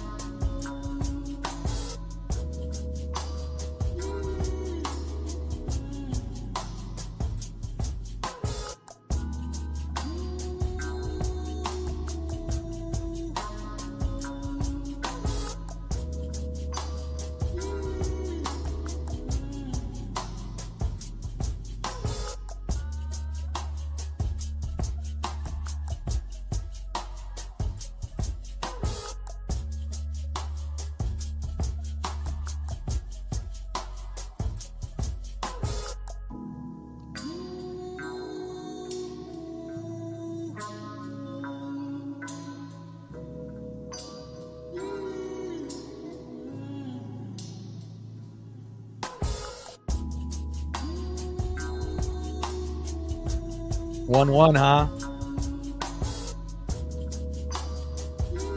It kind of feels like the Astros, like whenever we're like paying attention to them and hoping that they lose, they always win. And then when the Mariners win, we hope that they lose, most of the time they don't. It's like, it seems like more times than not, when we win, they win. And then, when they lose and we get excited and we're still playing, instead of winning, we lose too. So it's like we never really get a chance to gain too much ground, where the Astros lose and the Mariners win. It doesn't happen very often, it feels like. First pitch right down the middle to Jorge Polanco, 0-1 count. 0-1 pitch, high and away with the cutter. 1 ball and 1 strike from Williams to Polo. 1-1 pitch. Takes a strike swinging high and away. 1 ball and 2 strikes to Jorge Polanco. We obviously had a heartbreaking loss yesterday, so that has something to do with it. Maybe a little bit of a carryover effect of being a little bit down on ourselves after scoring 4 runs in the first inning and having Brash and Munoz blow the game late, and we ended up losing 5-4. And we're not very good on the road. The vibes are different. Pitching, bullpen, and hitting is always better at home for pretty much any team except for maybe the Milwaukee Brewers this year. They're very good on the road like they are at home, but for every other team, the other 29, you typically don't get great performances consistently on the road. Every once in a while, you might be able to do something special, but it's definitely a little bit more challenging on the road as we've seen this year. 31 and 36 on the road, that's not good. 2-2 pitch, high and away. Count now is full. 3 balls and 2 strikes from Williams to Polo. And even if Williams starts having a fucking meltdown by hitting a couple guys and they don't get hurt, or walking a couple guys so that way we can steal a couple fucking bags and get in runners in scoring position, that could help us. As Polo pops up into third, Jose Ramirez is there. Said, "Not today, son." And that is 1-0. Nothing there for Polo, but we need someone to get that solo dinger to get us going. But like I mentioned at the beginning of the stream, this might be a game where we have to wait till the starters go out before we really start to rake. And again, I was only thinking 1 to 3 runs is what we want to go for within the first 5 innings, and we're already in the 5th and we're at 0. So again, we're getting to that point where something has to happen, and hopefully we get an unexpected home run, out of Rayleigh or JP or Randy, just to get us a little Uncle Mo and some momentum. 0-1 pitch, big swing and a miss by Rayleigh. Timing a little off this year. No balls and 2 strikes from Williams to Rayleigh. And nothing against Rayleigh and nothing against Dominic Canzone, but Victor Robles is much better in right field offensively and defensively. Can't wait until his suspension is over. But also there's guys that are in AAA right now, like Leo Rivas, that deserves to be on this team. A guy that's got speed, a guy that's similar to JP Crawford in stature, that could also steal bags and play good defense. There's 6 guys out of the 9 in the lineup on the Tacoma Rainiers that could play on this Mariner team like today. So we're incredibly deep. But again, obviously the management and the coaching staff have their favorites on who they like. But, there definitely are some pieces that are in AAA that could help us win right now. 1-2 pitch, low and at the knees. 2 balls and 2 strikes to Luke Rayleigh. 2-2 pitch, big swing and a miss. Down goes Rayleigh. And that is 2 away. I would actually think that Luke Rayleigh bunting would have a better chance of getting a hit before he tries to go for the moonshot swings. Because every single swing from Luke, it feels like has been a moonshot. We need you to swing for a single, not moonshots every single at-bat. And if that's going to be the case, I need you to drop a bunt down once in a while. Next up is JP Crawford. Top of the 5th, 1-0 Guardians with an RBI single by Bo Naylor to bring in Jose Ramirez. And hopefully JP can start a rally with 2 outs, which we can do. And we have been very effective, with 2 outs runs, in 2025. First pitch is high and away, 1-0 count. 1-0 pitch, takes a strike looking high and away. 1 ball and 1 strike from Gavin Williams to JP Crawford. Come on, JP. I need the swagger. You've already made some amazing plays at defense, but we need you in the box as well. Come on, baby. Let's go, JP. 1-1 pitch. Takes a strike looking right down the middle. 1 ball and 2 strikes to JP Crawford. Come on, JP. I'm always watching AAA, single A, high A, double A, triple A. Ben Williamson has been playing pretty fucking good lately. There's a few guys that I wouldn't mind getting sent down and trading places, with guys like Ben and Leo Rivas. Those would be 2 guys that could come into our lineup. Even if they don't play every day, it would be a better option at DH than normally Mitch Garver at the very least, And then if you wanted to give Gino a day off, having Ben at third would be great, right? So, Ben deserves to be on the team. Rivas deserves to be on the team, in my opinion. 2-2 pitch, fouled off, high and away. 3 balls and 2 strikes. Count now is full to JP Crawford.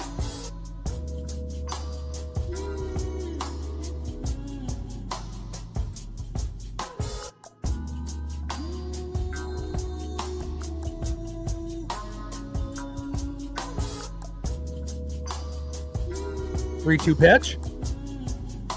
And there we go. Good eye by JP Crawford. And that's a walk. And again, if that was JP in the early part of the season, he would have swung at that, and that would have been strike 3. So we start a rally with 2 outs. Now we have a runner at first. Now we got to hope that JP can steal second and not get thrown out like Randy did twice yesterday and Polo once.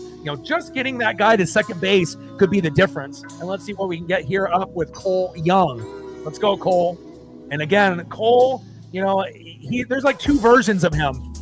When he actually hits it past the infield, right, and he's in the outfield, 9 times out of 10, it's a fucking hit. Ground rule double, once in a blue moon, a home run or a single or a double. But a lot of the hits lately have been in the infield. Slow dribblers at first, second, and third, and they're not hit hard enough for them to make the error to the throw to first. And we need to be able to see Young connect and pull the baseball a little bit better. He's been pretty good in his rookie season. He's won a few games for us, but again, lately has been in kind of a mini slump, and we need to see him connect with the baseball and pull the baseball a little bit more. Easier said than done as a rookie. 0-1 pitch, takes a strike looking low and in the zone. No balls and 2 strikes from Gavin Williams to Cole Young. And there's Young hitting it into left field, but a nice grab there for out number 3. So at least we're getting Cole to hit it deeper there. But again, weren't able to move the runner over. And that is the end of the Mariners in the top of the 5th inning. So it looks like, like I said, we may have to wait for Gavin Williams to exit. And then we can hope for a meltdown, by some of their guys in the pen. We can still score, 1 to 5 runs before this game is over. But we definitely need Williams out. and let's look at the pitch count and the stats of the pitchers at this point. 8-5 record, 3.36 ERA. After losing yesterday and seeing him play this year, I knew it was going to be difficult today. All right, 5 innings pitched, 2 hits, no earned runs, only 1 walk. Nice. 7 Ks, 78 pitches, 76 pitches, 54 strikes. So he's going to go for another inning or 2, more than likely. And let's look at Logan Gilbert, who had a no-hitter up until, obviously, last inning. 4 innings pitched, 2 hits, 1 earned run, only 1 walk, 4 Ks, 64 pitches, 42 strikes with a 3.63 ERA. So, again, at this point, it's not that crazy. 2 hits apiece, but the difference is one was an RBI by Bo Naylor with Ramirez at third already. The 2 hits for the Mariners are Randy. So, again, we need others to step up.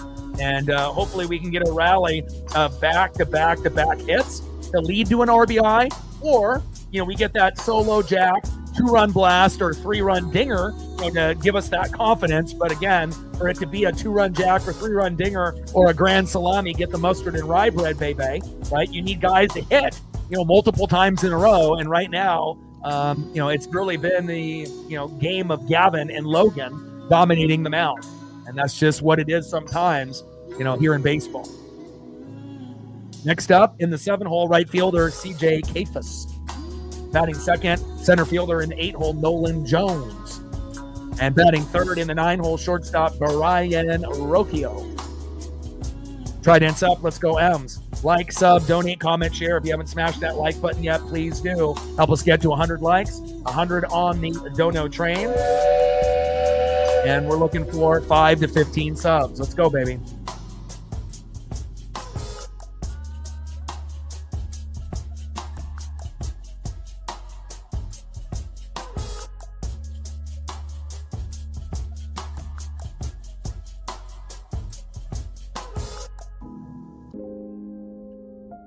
And first pitch from Kafus into center field. Julio Rodriguez is there. No fly zone.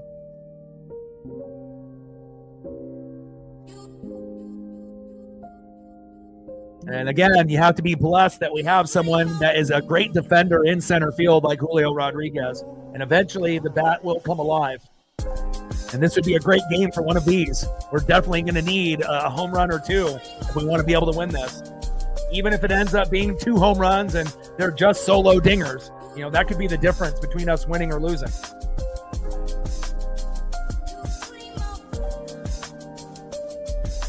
Randy in the building. What's good? First pitch from Gilbert to Nolan Jones. Takes a strike, looking right down the middle. 0-1 count.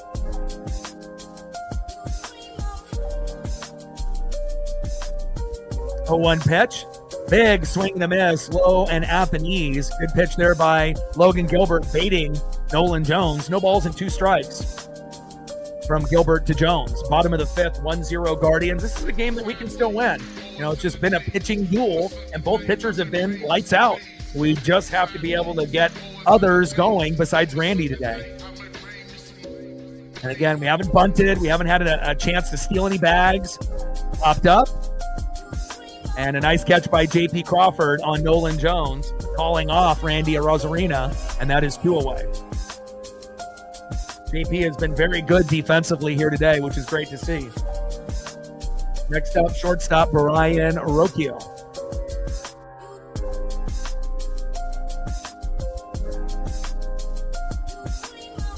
We're about to bust out the Mariner Moose for good luck. We're going to need it.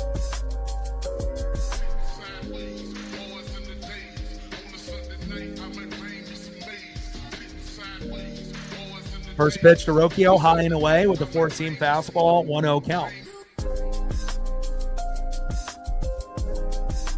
Come on, Ems. 0 for 1 with a fly out in the 3rd for Rocchio.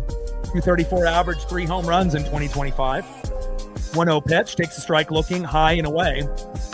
Nice frame job there by Cal Raleigh. 1 ball and 1 strike from Gilbert DeRocchio. So it's a must-win game today, and obviously a must-win game tomorrow. Got to get dubs on both of those. And tomorrow we got WWE Clash in Paris at 10 a.m., and the Mariners play at 10:40, so I haven't really decided. Oh, what a catch by Julio! Oh, my God. Diving catch by Julio Rodriguez, and that is the end of the 5th inning. And typically when a guy ends up making some miraculous catches out in the outfield, that will lead to a big hit for Julio in this game. You can almost book it that he's going to get a double or a home run in this game after all these great catches that he's had. There we go. And sometimes, defense that's elite turns into great offense. So from, one guy to another, the no-fly zone, you play good D, you will be rewarded, and hopefully it ends up being one of these. Let's go, baby. Great job by Julio Rodriguez. That was very Ken Griffey Jr.-like in the outfield. Love it. And I'm a defensive guy. I love defense in football, basketball, baseball, hockey. It shows a lot of effort. Anybody can be good on offense, but defense, it really does take a special athlete to put in that effort. And you also have to have good mechanics, good athleticism, and good effort. But again, Julio Rodriguez doing great things out there in the outfield. I love it.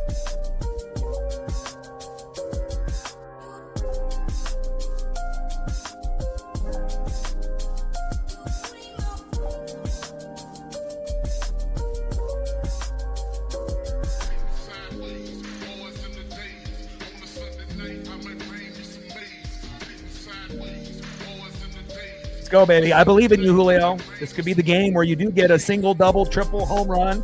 We need you again, and hopefully if he gets going, then Cal will get going too. All right, here we go. The only player that's got the hit so far, 2 for 2, Randy Arozarena. Now you got to carry over your good luck over to the next two guys. 0 for 2 with 2 Ks, big dumper, Cal Raleigh. And we don't necessarily need a home run. I mean, obviously it would be great if we get it, but we just need you on base. Singles or doubles are also something that we would accept. And then batting third, J-Rod, Julio Rodriguez, 0 for 2. And again, you're going to have to switch up your styles, maybe swing at that first pitch. Go for that moonshot swing on one of the at-bats, and then maybe on the other at-bat later in the game, work the count, and hopefully you get to pitch 5, pitch 6, pitch 7, and then it may lead to one of these. 1-0 Guardians. Let's go.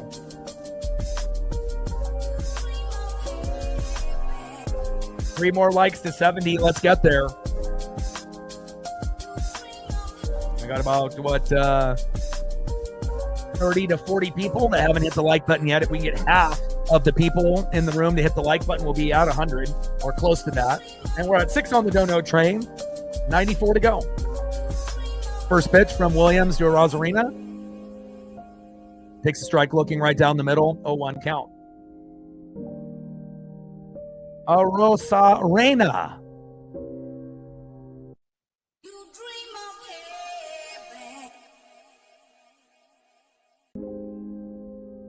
Big swing and a miss on the 0-1 pitch. Now it's no balls and 2 strikes to Randy Arozarena.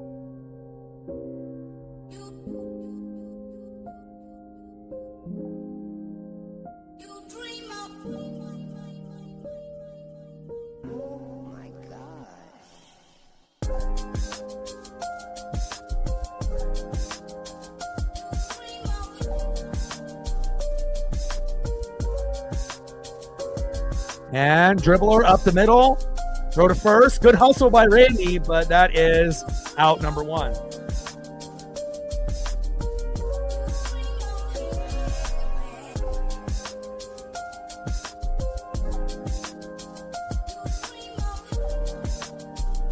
Down goes Randy Arozarena, 1 away. Next up is big dumper Cal Raleigh, 0 for 2 with 2 Ks. Cal crushes it towards first base, but flies out. And that is too easy. Come on, we need to work the count. 2 away. I mean, we don't want to bail these guys out with that broken bat by Cal. Not his fault there on that at-bat. Crushed it, but the bat broke in 2 and couldn't get that sweet spot on the torpedo bat to connect. Ball barely went, past that infield, and the second half of that bat flew away. Next up is Julio Rodriguez. This could be the guy that gets us on the board with a solo dinger. Let's go, Julio. You've made some great catches in the outfield, and a lot of times when you do that, that'll lead to something good. And there it is, Julio Rodriguez with a single right up the middle. There we go. Sometimes you just know, you look for tendencies in players, and again, more times than not, if a player makes a great grab in the outfield and they go up next in the batting order, chances are, more times than not, it'll lead to a single, double, triple, or home run, and we end up getting the single out of Julio. Nice job. Now let's see if we can continue the rally with 2 outs with first baseman Josh Naylor. Let's go, Josh. Now this would be a great time for Josh to get a single, double, or a home run. Obviously, best case scenario to give us the 2-1 lead. And Naylor crushes it in the gap. And wow, what a catch. Are you kidding me? Whoa. Steven Kwan with a diving Superman catch. I can't believe he caught that. And that would have scored Julio from first if he didn't catch that. Unbelievable. What a catch. And again, I've seen a lot of catches in 2025. That was one of the best ones I've seen all season, and that definitely saved them a run. Julio would have made it, I believe, from first to third easy, but depending on where the ball would have bounced, if he missed it, if it bounced off a wall, and the center fielder wasn't able to grab it and Kwan is still on the ground, Julio could have possibly scored from that play, but great job by Steven Kwan. Got to give him some kudos there. We're not haters here, but great catch by Kwan in left field. Way to bring the electricity out. Just a little bad luck for us. Julio was not able to come home. All right, let's see who's up next here in the bottom of the 6th. And can we please get Gavin Williams out of the fucking game so we can start breaking? And after Kwan made a big catch, look at this. He's up next. Hopefully he doesn't get a single, double, triple, or home run. Because a lot of times when you make that big catch, right, what happens? That next at-bat, you do something big. Hopefully that's not the case for the Guardians. 0 for 2, Steven Kwan. Hopefully it's 0 for 3, but don't be surprised if he ends up getting a single, double, triple, or home run at this at-bat. Batting second, 0 for 2, second baseman Daniel Schneemann. And batting third, 1 for 2 with a run, third baseman Jose Ramirez. 1-0 Guardian lead. Come on, Mariners.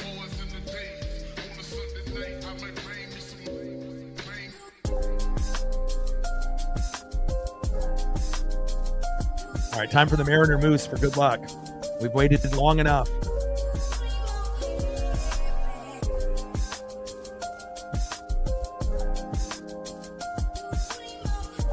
Let's go, Mariner Moose. Let's go, Maurice. We just got to find a way to get Gavin Williams out of the game, and we will start going. 1-0 Guardians. Trident's up. Let's go, M's. Randy, you're doing your job. I put you on the thumb. I knew you would have a pretty good game. But what about the others? Julio, Cal. Julio did his job. Cal's been on a little bit of a mini slump. Again, obviously we know the impact of Cal. One swing can win the game for us at any given point. But I feel at some point, even though you are a home run hitter like Schwarber and Ohtani and Judge, as well as Gino, sometimes you got to scale it back a little bit and go for like a single swing, not just home run swings every at bat. Even though we know that's what we need to win, but we would love to get a few singles and doubles out of Cal as well. Bottom of the 6th, 1-0 Guardians. First pitch. Low and away, four-seam fastball by Gilbert DeQuan, and he doesn't bite, but takes the strike, 0-1 count. 0 for 2 with a fly out and a line out. 270 average, 10 homers, 42 ribbies with an OPS in the 700 range for Steven Kwan.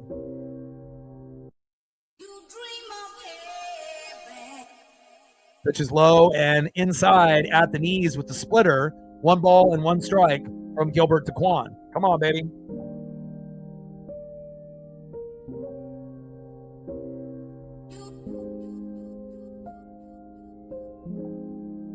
1-1 pitch. Takes the strike looking. Good frame job by Cal Raleigh there with the slider. 1 ball and 2 strikes from Gilbert DeQuan. Bottom of the 6th, 1-0 Guardian lead with an RBI single by Bo Naylor to bring Ramirez home. The Guardians only have 2 hits total. It's not like they're kicking our ass. We have 3 hits total, 2 by Randy and 1 by Julio. Line drive to Cole Young and got him. There we go. Great job to get Kwan out after that miraculous Superman catch in the outfield. One of the best catches of the year.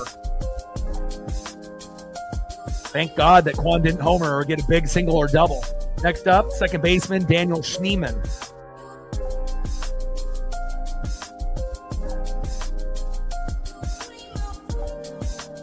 Let's go, baby. First pitch from Gilbert to Schneemann. Big swing and a miss. Low and at the knees. 0-1 count.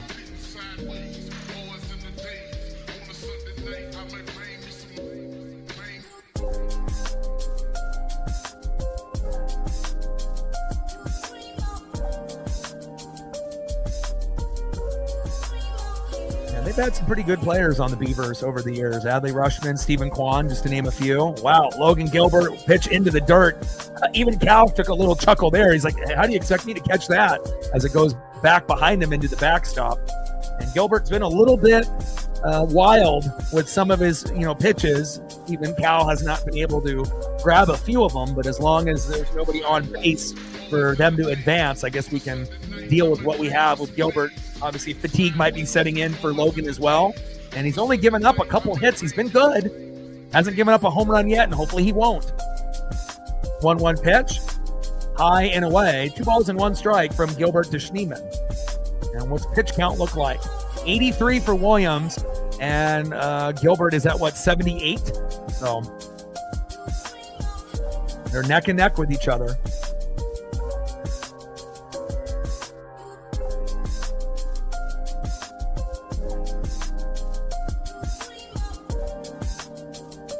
Two-one pitch, fouled off.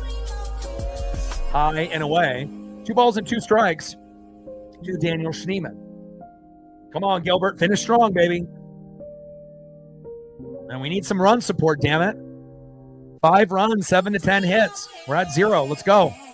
And a big punch out on Schneemann. Great job by Logan. There we go, baby. First strikeout since the 3rd inning. Bring that electricity, Logan. Let's go. Finish strong. Next up is Jose Ramirez. September 7th, Giants and Commanders. Hawks and Niners.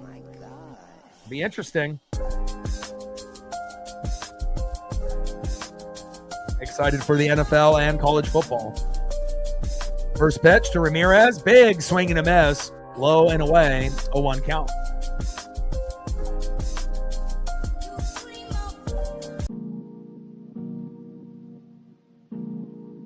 Come on, baby. Find a way. Let's go, Logan.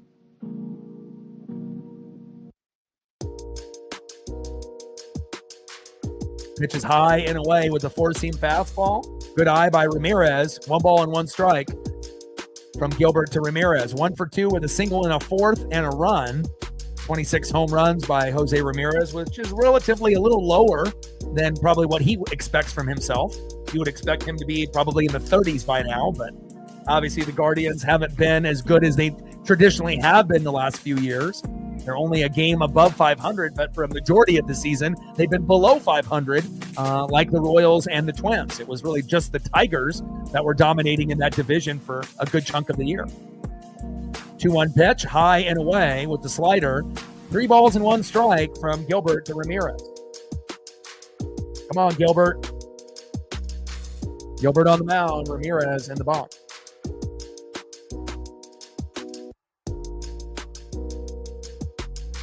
Three-one pitch, and that's low and at the knees, and that's a walk. Ramirez to first. And next up is first baseman Kyle Manzardo, 0 for 2 with a K. Pop up, ground out, strikeout looking, strikeout swinging, or force out at second. 0 for 2 with a strikeout and a ground out for Kyle Manzardo. Bottom of the 6th. The game is in reach. It's not like we're down 4-0 right now. It's 1-0. Got to wait for starting pitching to be out for both teams, and you just got to hope that our bullpen doesn't have a meltdown and theirs does, and we can find a way to get a home run or two and find a way to win this game 2-1 at the very least.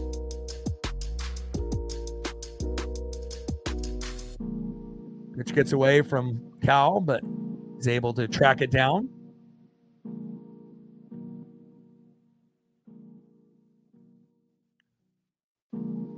1 ball and no strikes from Gilbert to Manzardo.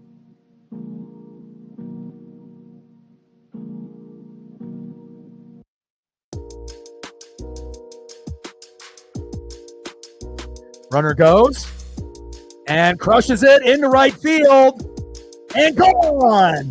And just like that, Kyle Manzardo, 3-0 Guardians, man. And you can tell Logan saw that runner going on his peripheral vision, and Manzardo just crushed it, and it went into right field. And just like that, that's the most that we can give up. If we give up any more, it might be game over. This is like the breaking point. 3, by the starting pitcher, no more than that. And then we have to hope that the bullpen will be lights out the rest of the way, and then the bats will come alive once, we end up getting Gavin Williams to exit. Great job by Kyle Manzardo, and that hit and run sequence was absolutely magnificent there for Cleveland. Not a hater, but a little disappointed. Next up is Bo Naylor.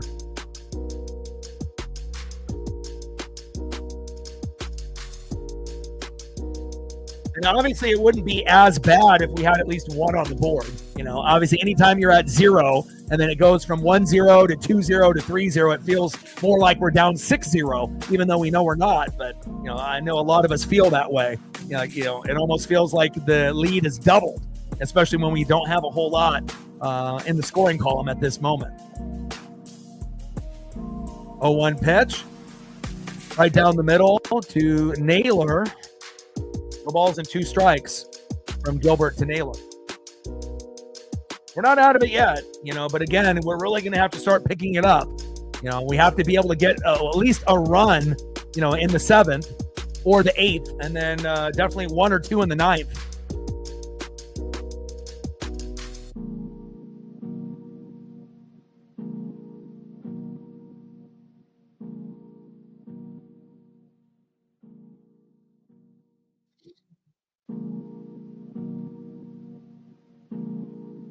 All the homies are like, fucking A, boo, 3-0. No shit, man. My best friend, Justin, he watches every game beginning to end like me.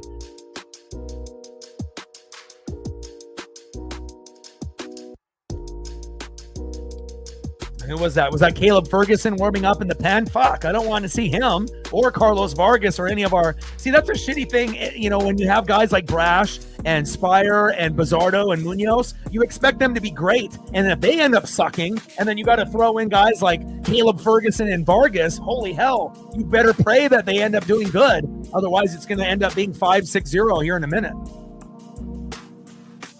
1-2 pitch is low and at the knees. 2 balls and 2 strikes to Bo Naylor. Now, remember, we did sweep them at home at the beginning of the year, and this might be a little bit of a carryover effect after losing yesterday. But we have to find a way, man. Winning only 1 game out of 3 each series on the road ain't going to cut it. And finally, we end up getting Naylor to strike out, but not after a Manzardo 2-run blast, and that'll be the end of Logan Gilbert. And that's unfortunate that he ended up giving that home run late. Not ideal.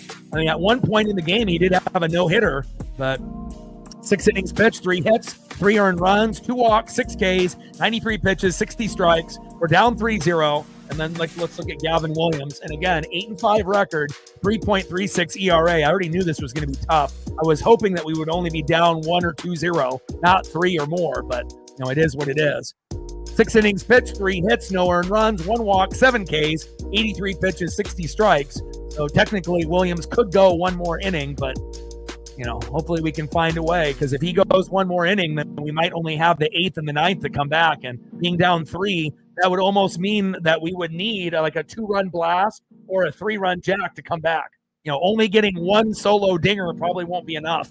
We're going to need RBIs, and the home run has to be probably a 2-run blast. So we're going to need like a single 2-run blast. And if we can cut it to 3-2, by the 9th, we'll have a shot. But obviously it's tough right now. No, but you could say that for every team in MLB. If you actually look at the, rankings and look at the records for every team in baseball, the only team that's good on the road in baseball is the Milwaukee Brewers. Typically 9, 10, 11 games above 500. Everyone else is a couple games above 500, even the elite teams on the road at 500 or below 500, even if you're an elite team, playoff team. So, we'll see what happens. Let's see who's up next here for the Mariners, and hopefully we get that solo jack or two-run blast at some point. We're needing it now. Next up, 0 for 2 with a K, third baseman, Eugenio Suarez. Let's go, Gino. Batting second, 0 for 2, DHing Jorge Polanco. Maybe a single by Gino and a Polo two-run blast. Trying to talk it into existence. And then batting third, right fielder Luke Raley, which normally would be Victor Robles. And how we miss Victor is an understatement, offensively and defensively.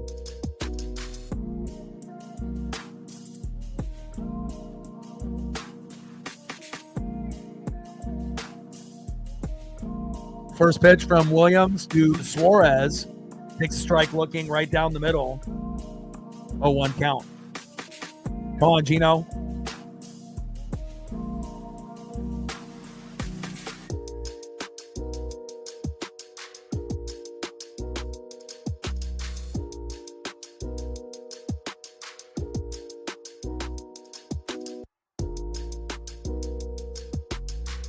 Fouls that one off towards the first base line. Couple fans scrapping for that ball.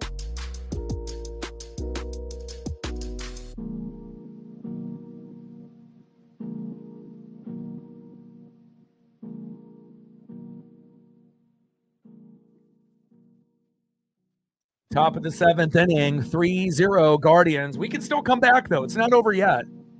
But 3 is the maximum amount that we typically can come back from, There are games where we've come back from 4 runs and 5 runs being at 0, but, the bats really haven't been able to get in any rhythm yet, and that's due to the Guardians' great pitching by Gavin Williams.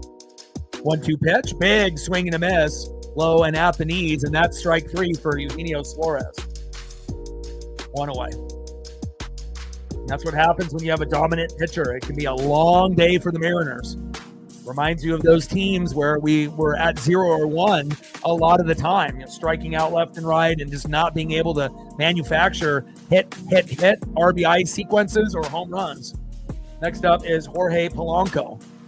And we need a Polo solo dinger to get us on the board.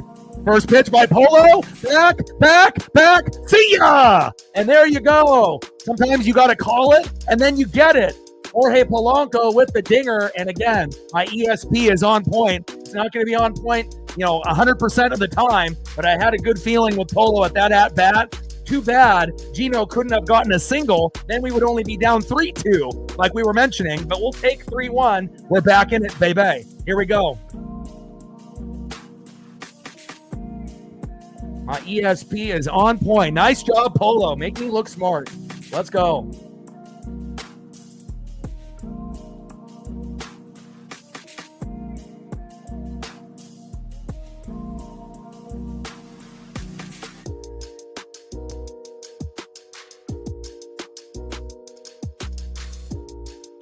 Let's go. Next up is Luke Raley. Would love for him to drop down a bunt. Because obviously his swings, his timing is off. So, again, if you're just going to be going for those wild swings, eventually one wild swing will connect, and he might homer into the double deck, a double-decker home run. But how many times is he going to strike out with those wild swings before that big home run happens, We need Raley to get on base, especially with his speed and hustle. 2-0 pitch, takes a big swing and a miss right down the middle. 2 balls and 1 strike to Luke Raley.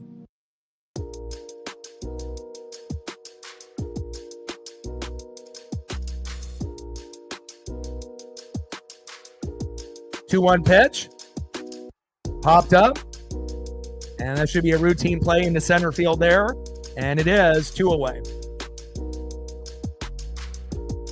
I usually will have 2 or 3 ESP moments per stream. A few streams back, I went 8 for 8, with predictions. But again, it's not going to be like that every game. But again, sometimes you just need, that first person, to stop the bleeding. And 3-1 looks a hell of a lot better than 3-0, let me tell you. Next up is J.P. Crawford. First pitch is high and away. 1-0 count. And we do need to be able to get back to playing small ball, bunting, and working the count a little bit. Not every swing is going to be a home run swing like Polo had.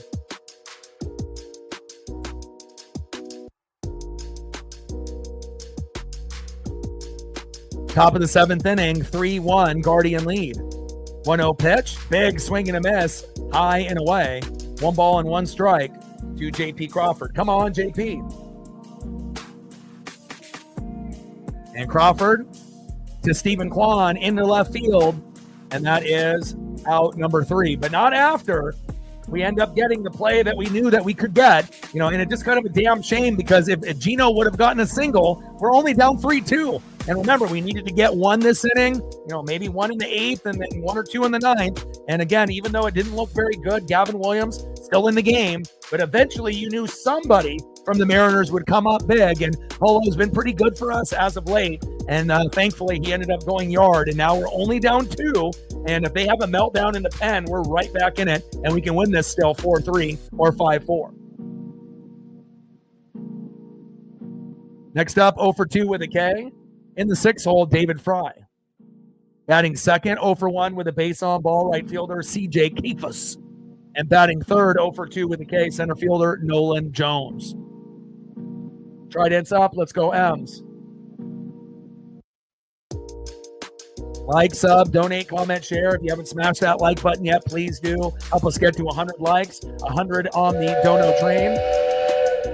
And we're looking for 5 to 15 subs. Let's go, Mariners. Trident's up.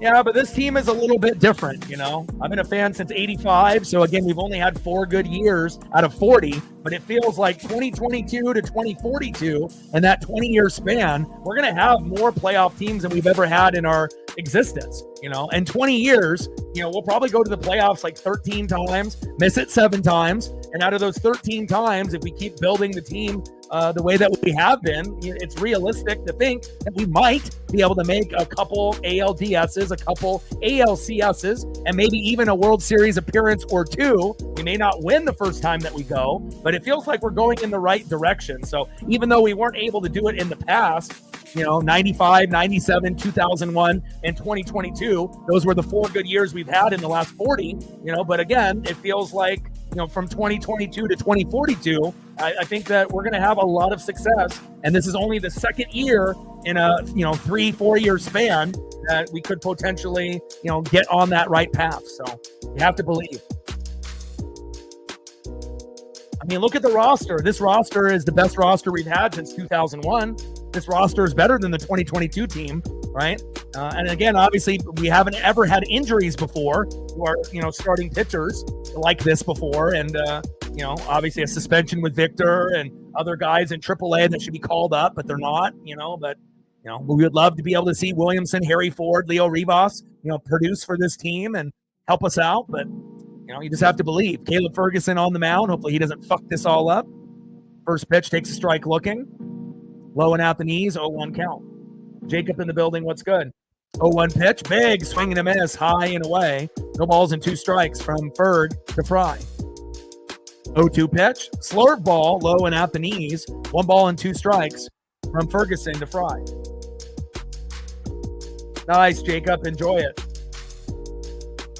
And again, we're not a very good road team. There's only 1 team on the, out of 30 that is really good on the road in the Brewers. So, even elite teams that have amazing records, aren't very good on the road. Just go to ESPN.com, look at the standings and look at road records. It'll definitely show you it's not just a Mariner problem. It's an every team problem except the Brewers this year. So, 1 team out of 30 is good on the road. Everyone else really isn't, Pitching is better at home. Hitting is better at home. Everything is better at home. But we got to dig deep, and try to win as many as we can on the road. And obviously at home in this last stretch of less than 30 games to go. 2-2 pitch, high and inside. Count now is full. 3 balls and 2 strikes from Ferguson to Fry. 3-2 pitch, hit to JP, throw to first. Naylor's got him. Bang! Now it's 1 away. There we go. Jorge Polanco, solo dinger. You know, I tried to come up with a couple ESP moments, and just as we called possibly a home run, he did it. Next up is Angel Martinez, pinch hitting.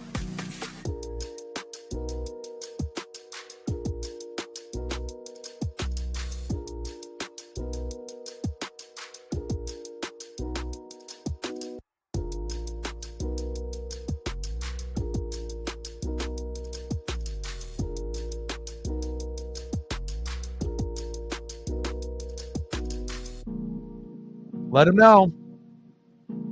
And broken bat. JP Crawford is there. Throw to first. Got him. Down goes Angel Martinez, because this guy right here is a defensive guru. JP Crawford. Nice job, baby. 2 away. Let's go, Mariner Moose. Next up is Nolan Jones.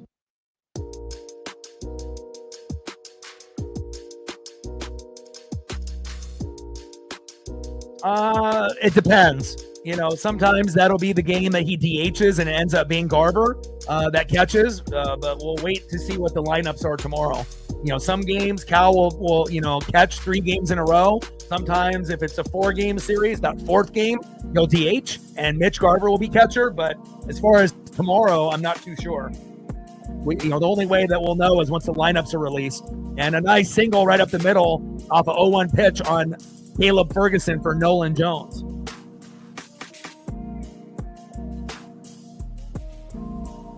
Next up is Brian Arroquio.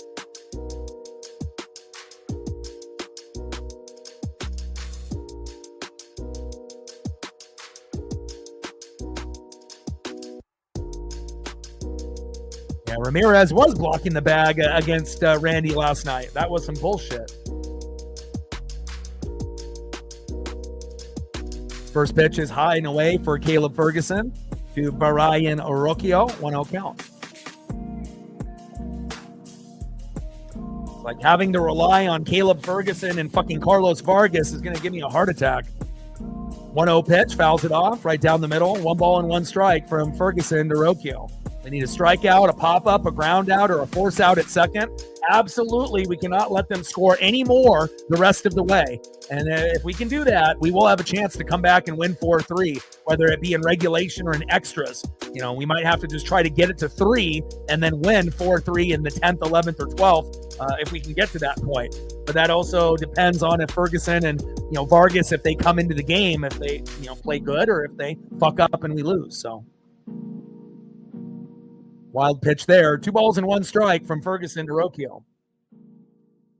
Yeah, GG, man. We were up 4-0, which was not ideal to have Brash and Mooney fuck up, but you guys took advantage as Jones steals second, safe.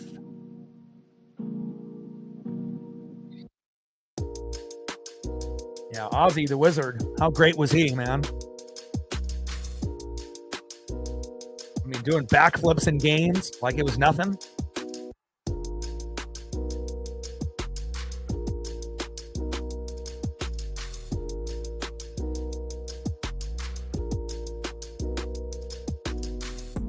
Three 3-1 pitch is inside. 3 balls and 2 strikes. Or 3 balls and 1 strike, and then the 3-1 pitch ends up being a walk to Arroquio. Damn it. Ooh. Caleb Ferguson. Caleb Ferguson. Damn it. Next up is Stephen Kwan.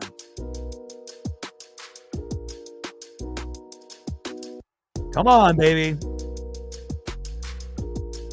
And then we got Cal and Ferg trying to get on the same page, but, it's pretty much just like cross your fingers and hold your breath and hope, that they can be on the same page together.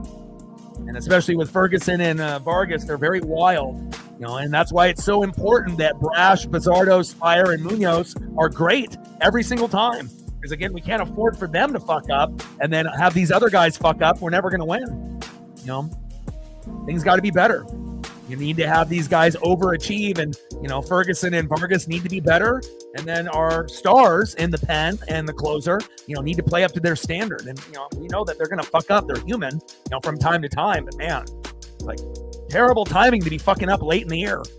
First pitch from Ferg to Quan, low and away, 1-0 count. Runners at first and second with 2 outs, 3-1 Guardian lead. And if we have any chance of coming back, we can't let them score, not even a run. It has to be 3-1. If they get to 4 or 5, it's probably, game over if we're being real. Pitch is high and away. 2 balls and no strikes to Stephen Kwan. Bottom of the 7th inning, 3-1 Guardians. Global broadcast here on Fox. 2-0 pitch. High and away. God, you're garbage, Caleb. 3 balls and no strikes to Stephen Kwan. Caleb Ferguson.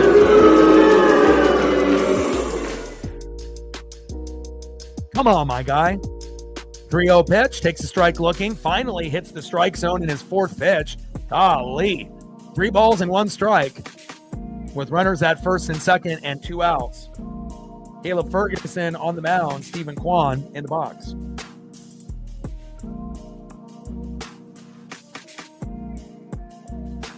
There we go. 3-1 pitch. Same spot, same location, same pitch. Count now is full. 3 balls and 2 strikes to Stephen Kwan. Find a way to get him out. Let's go, baby. Slow dribbler up the middle. Jones pedaling and marching home. Throw is late. 4-1 Guardians. This one might be over. Fuck, man. That's what happens when you bring in Caleb Ferguson. 3-1 Guardians. Now it's 4-1 Guardians. Aye. The boo button is getting plenty of work tonight.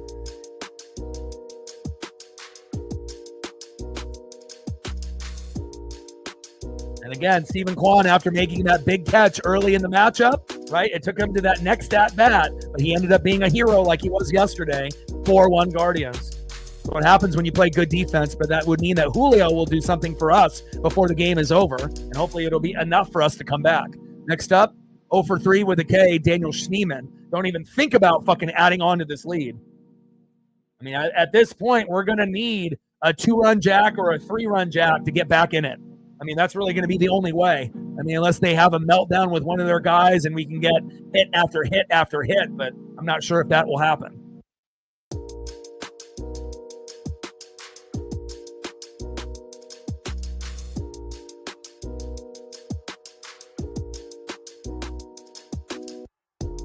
One pitch. Check swing. Did he go? He does go around. Check swing. Went around. 1 ball and 2 strikes to Daniel Schneemann. Runners at second and third with 2 outs. 4-1 Guardian lead. And again, a little bit of a hangover effect after being up 4-0 in the first inning and then losing the game 5-4 with meltdowns by Brash and Munoz, which is not something that typically happens. Pitch is outside. 2 balls and 2 strikes to Daniel Schneemann. Come on, guys. Get out of this fucking inning already.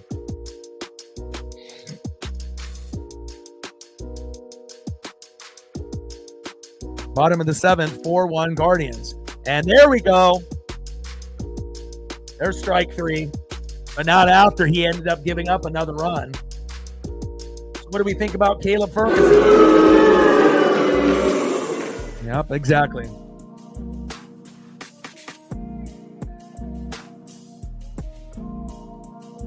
All right, baby, let's go. Let's go to the top of the 8th, and we need to score a run or 2 to get to 2 or 3 to have any chance. We're down 3 runs. We got to get 1 or 2 in the 8th, 1 or 2 in the 9th. It's a lot to ask for, but again, as long as we don't see Gavin Williams, we'll be fine. Next up, 0 for 2 with a K, second baseman Cole Young. Batting second, 2 for 3, left fielder Randy Arozarena. And batting third, 0 for 3 with 2 Ks. We need a home run. So whether that be Cole Young with a single, Randy with a single, Cal Raleigh with a 3-run blast, and then we tied up 4-4, and we got to find a way for Julio to possibly go yard, in some point of the game. Let's go J-Rod. Let's go Cal. Let's go Randy, and let's go Cole. Let's get it done, baby. It's got to be a team effort here. And Gavin Williams is at 95 pitches, thank God, but he already went 7 innings, which wasn't ideal for us. And then Gaddis is coming in, so we'll see how that goes.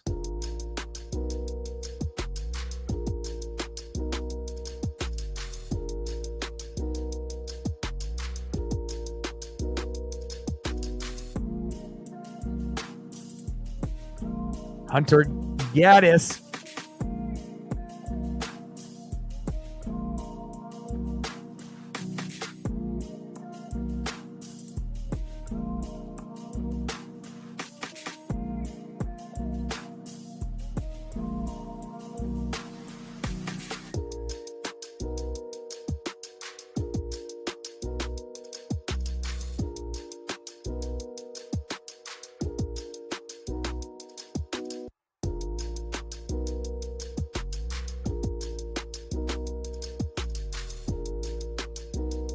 We still have a chance, though. We've made a lot of comebacks in 2025.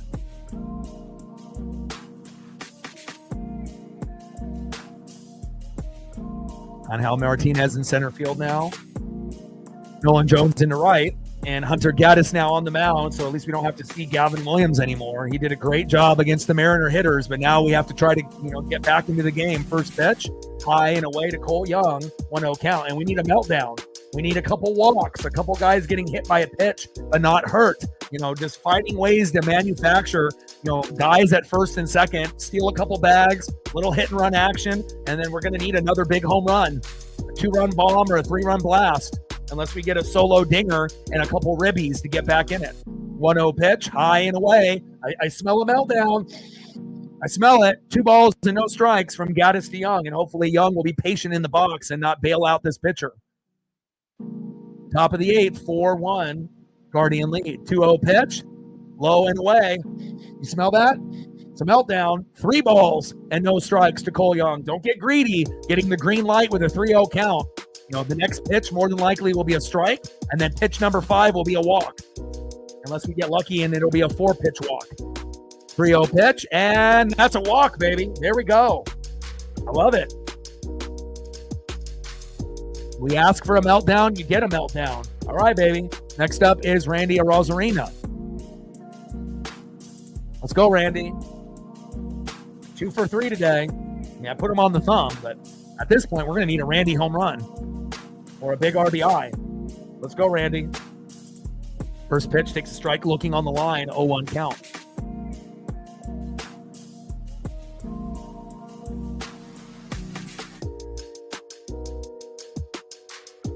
Top of the 8th, 4-1 Guardian lead. We're going to need a comeback, baby. Come on. Hunter Gaddis on the mound. Randy in the box. 0-1 pitch, fouled off, high and away.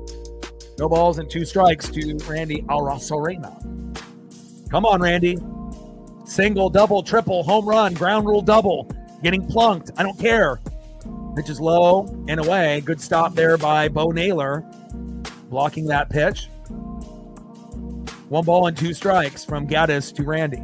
Top of the 8th, 4-1 Guardian lead. We got a solo dinger by Polo, but again, we need a hell of a lot more than just this. Join the home run party, Randy. And if you do, it's 4-3, and we're right back in it. Come on, Randy. 1-2 pitch. Slow dribbler up the middle. No double play. And throw to first, and he's safe.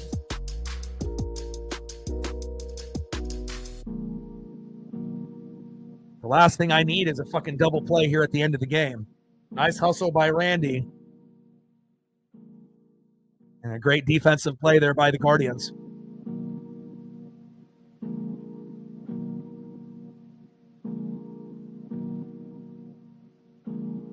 Next up is Big Dumper, Cal Raleigh.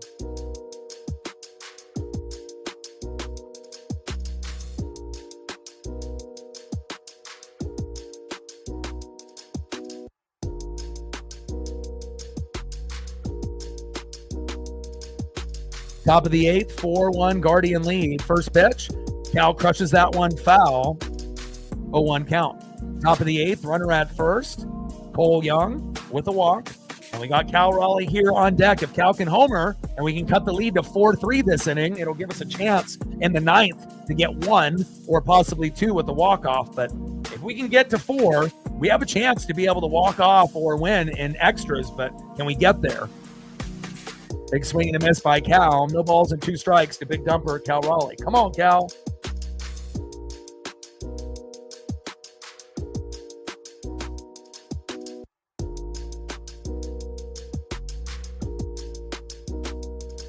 Like, sub, donate, comment, share. If you haven't smashed that like button yet, please do. Help us get to 100 likes, 100 on the dono train, and 5 to 15 subs. Where are we at on the likes? Are we at 100 yet? Hopefully we're close to 100. We should be, based on how many we have in the room. 0-2 pitch, high and inside. 1 ball and 2 strikes from Gaddis to Raleigh. 78. 22 more, so we have at least 50 people in the room that haven't hit the like button. We get half of the 50, we'll get it. And as that strike 3 on Cal Raleigh, wow, on the corner too, and Cal is upset, and that is 2 away.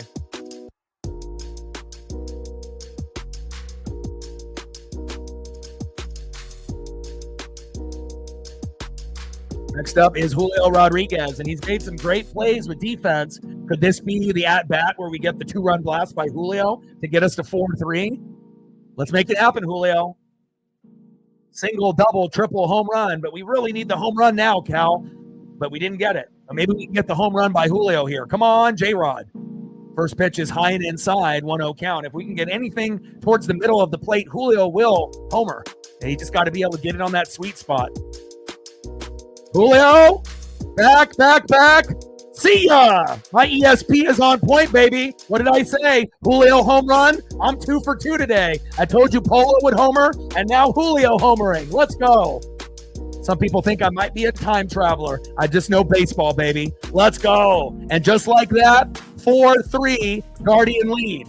You know, and sometimes you got to speak it into existence. And I know some people might be a little shocked on how good my ESP can be from game in and game out. But I'm telling you, anybody that knows this team, you know, when you make great plays on defense, right, it translates to typically big plays on offense. And I told y'all, Julio had a good chance on homering, and look at that. He did.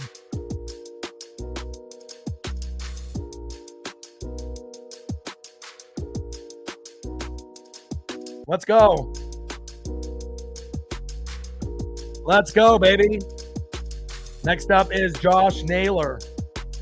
And again, sometimes if you end up speaking to the sports gods enough and speaking it into existence, and it fucking happens. And now, instead of being down, you know, and sitting at a 0, obviously all you need is a meltdown, right? We just needed Gavin to exit the game, right? You bring in Hunter Gaddis, and then boom, we're right back in it. And then we have 2 outs. Might be able to continue this rally. But if Naylor is unable to, now we only need 1, you know, either here or in the 9th. And we still have a chance to win this 5-4 in extras, unless we can win it in regulation. But great job by Julio. And again, you know, we're 2 for 2 with predictions. We predicted that Polo would homer, and then 10 seconds later he did. I told you that J-Rod would homer. He did. And now we're at 4-3. Let's go.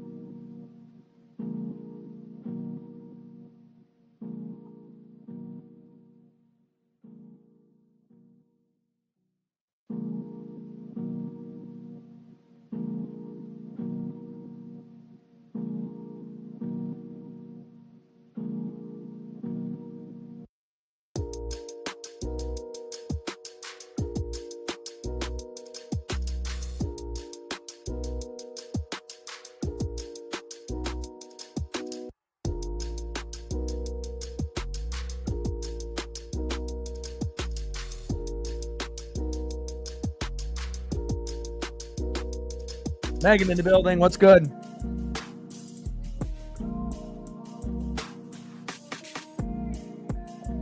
Yeah, definitely a little weird, but, you know, he's definitely good at his job.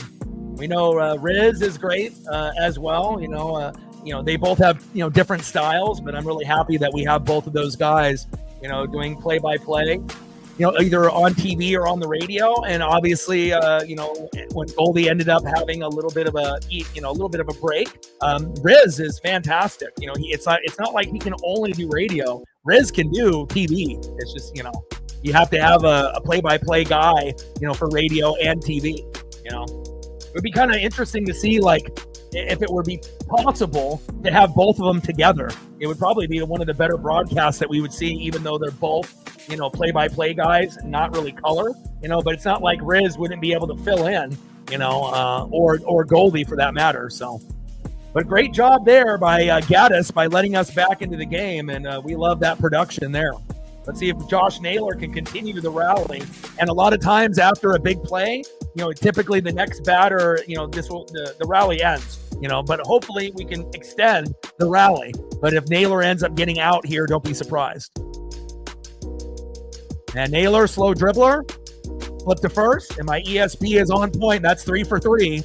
And the Guardians are up 4-3, but not after Julio gets that 2-run blast that I predicted. And just like that, after feeling a little sorry for ourselves, and digging ourselves in a hole with Caleb Ferguson, Julio Rodriguez giving us that belief and hope, just like myself, that it's not over until the fat lady sings. Let's go.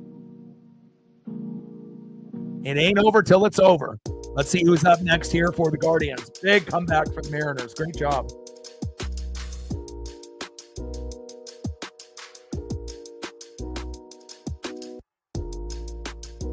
Next up, 1 for 2 with 2 runs and a base on ball. Third baseman, Jose Ramirez. Batting second, 1 for 3 with a run, 2 RBIs and a K. First baseman, Kyle Manzardo, who had that big home run late, but we got it back with Julio. Now we're only down by 1. And batting third, 1 for 3 with an RBI and 2 Ks, Bo Naylor. This guy, we can't have a meltdown by our pitching staff.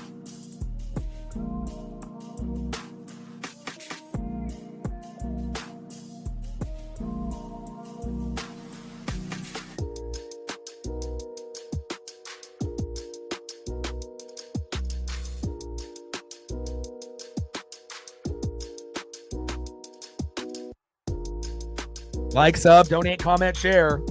Smash that like button for your boy. Help us get to 100 likes, 100 on the Dono train, and 5 to 15 subs. I haven't even checked the sub count to see where we're at. I should probably do that now.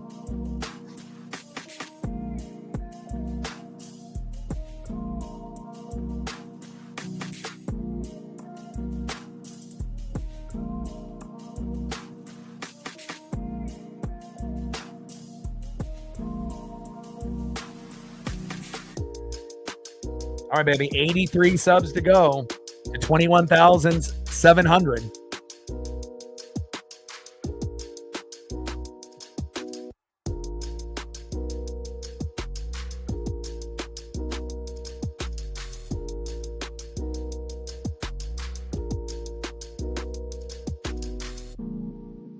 Let's get it, baby.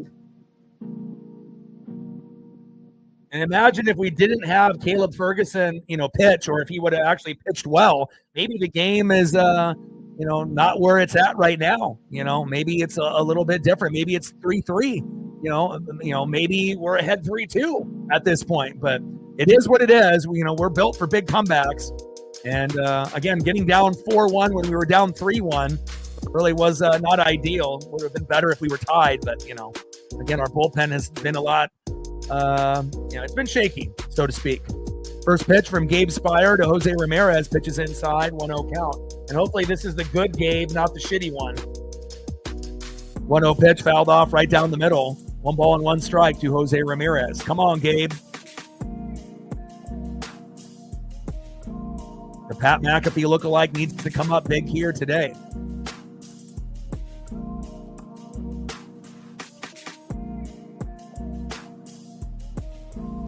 Crushed into center field, but Julio is there. No fly zone. There we go. And that is 1 away. Thank God.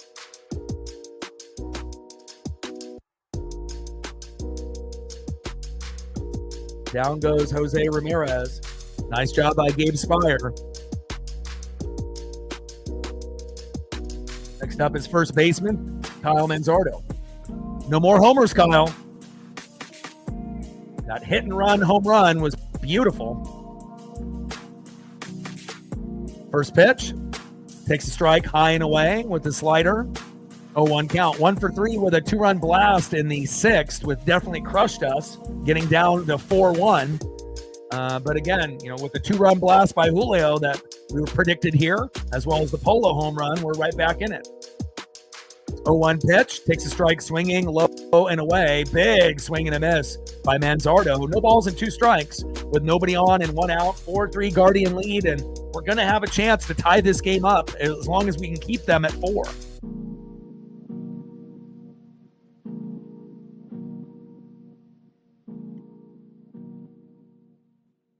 Come on, Gabe.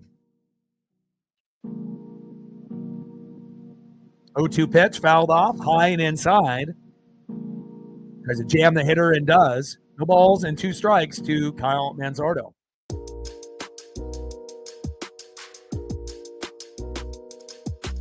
Great job by Julio getting us back in the game. JP's defense, Julio's defense, and obviously Julio's bat. Beautiful. Big swing and a miss. Nice punch out there by Gabe. My boy. That's the good Gabe Spire, baby. There you go. Great job. And that is 2 away. Next up is Bo Naylor.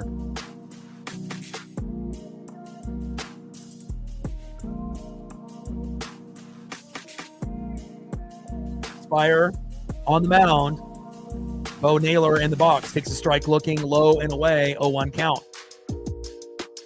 0-1 pitch. Takes another strike looking low and away. And this is obviously the good Gabe here. No balls and 2 strikes to Bo Naylor. 1 more strike, we get out of this, and then we're going to have a chance to tie it up or take the lead in the 9th. But great effort coming back. It's just, it shows you, how quickly, your vibes can change, after a big play, not only defensively, but offensively. And Julio, a complete player, especially after the All-Star break. 0-2 pitch, low and away. 1 ball and 2 strikes to Bo Naylor.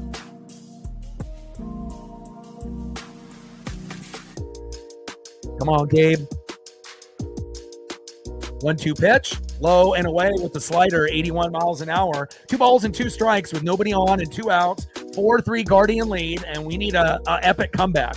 If we were up 4-0 and lost 5-4, we can do the same damn thing to them. And we can win 5-4, either in regulation or in the 10th, 11th, or 12th. As that goes into foul territory, and you got a couple Mariners, including Cal, going into the Guardian dugout, but luckily he doesn't injure himself. That would have been terrible. Good effort there by Big Dumper, trying to get that last out. Obviously, this game means everything to him. But again, we don't want an injury, and it ended up bouncing on the steps, so Cal would have never had a chance at that anyways. And, good thing by the Guardian, manager and the, assistants there grabbing Cal, making sure he doesn't fall down. That's an organization with a little class, which I like and I appreciate. 2-2 pitch, fouled off right down the middle.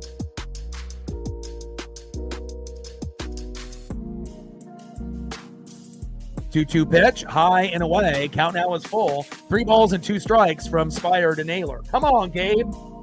Yeah, Pat McAfee look-alike. Let's get it. 3-2 pitch, fouled off by Bo Naylor. Count still is full. 3 balls and 2 strikes. Nobody on and 2 outs. 4-3 Guardian lead. Come on, baby.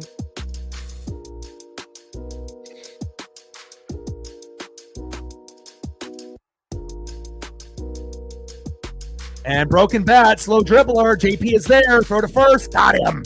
And JP has been doing great on defense, which could potentially mean that he could be a guy that, is not a normal home run hitter like Polo and Julio, but this could be, maybe, at some point if the game goes in extras, maybe, or if we end up getting a rally in this inning, maybe JP could end up being the unsung hero with a single, double, triple, or big home run. Something to keep an eye on. All right, let's see who's up next to see if we actually have a chance here with these last 3 batters, potentially. Next up, 0 for 3 with 2 Ks, Eugenio Suarez. We need a single, a double, a triple, a home run, something. Let's go Mariners.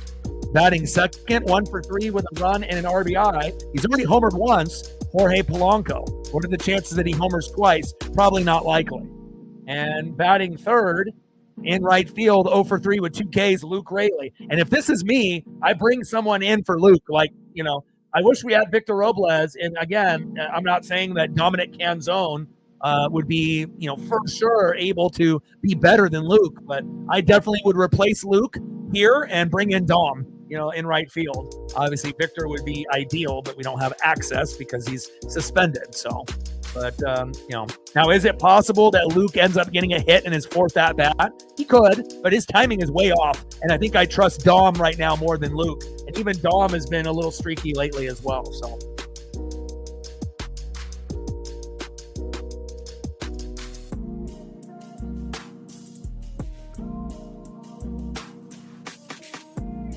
See, the thing is, I don't see a home run, and my ESP is pretty good. All right, I don't see a home run out of any of these 3 guys, Gino, Polo, or Rayleigh. I don't see it.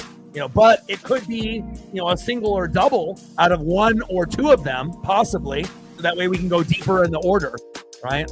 But if somehow, some way we can get to JP and Cole Young, that's where the sweet spot is. So we got to hope that out of these guys, Polo probably has the best chance out of Gino and Rayleigh to get a hit. So, if Gino pops up and flies out and, Polo gets the hit, they sub in Dominic Canzone, that will give us a better chance. But I don't feel, this one, it would have to be like RBIs, to be able to get to 4. I don't really see a home run. But if we can get it tied to 4-4 and we go into extras, there's a chance, for, a home run in 10, 11, or 12. But you never know. Let's see what we get here. I would love for Gino or Polo or Rayleigh to homer, but would they have to be able to get a pitch here by Smith to do it? And I'm not sure if they're going to get one. First pitch is high and inside, and tries to jam Gino on that first pitch and does. 0-1 count.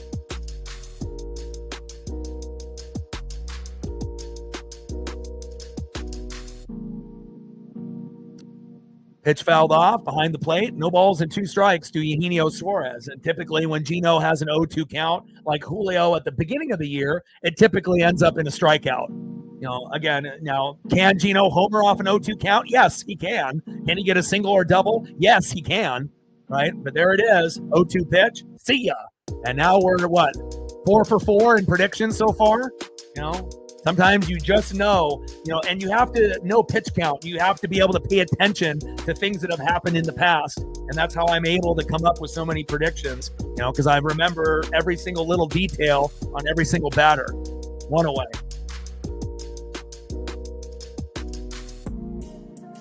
All right, baby, come on now. 1 for 3 with a run and an RBI. I don't necessarily feel a home run at this moment, but if we're going to come back, we're going to need a single or double out of Polo, or a walk, or getting flunked by a pitch, as long as he doesn't get hurt. First pitch, low and away, 1-0 count.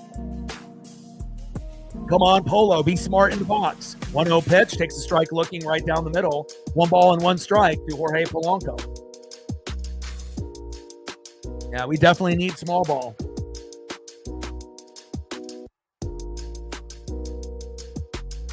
One pitch, takes a strike looking outside. Fuck! That should have been a ball. Bad call. 1 ball and 2 strikes to Jorge Polanco. Should be 2-1 count. It was outside, or again, you have to be able to call it right down the middle. Terrible call by that ump there. 1-2 pitch, check swing, and he does not go. 2 balls and 2 strikes. From Smith to Polo. Come on, Polo. Come on, baby. Find a way.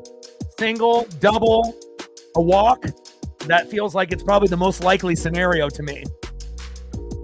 Pitch is high and away. 3 balls and 2 strikes from Smith to Polo. Take the walk, Polo. Don't get too greedy here. I mean, if it's right down the middle swing, we'll take a single, double, triple, home run. But again, we can still find a way to win even if you take a walk. Be patient here. 3-2 pitch. And strike 3 looking. Fuck!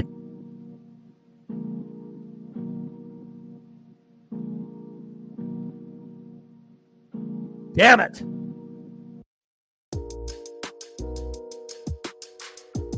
That's 2 away. And they're going to stick with Luke Raley instead of bringing in Dominic Canzone. I don't think I agree with that.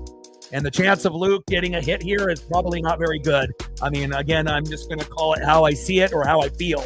But Luke's timing is off.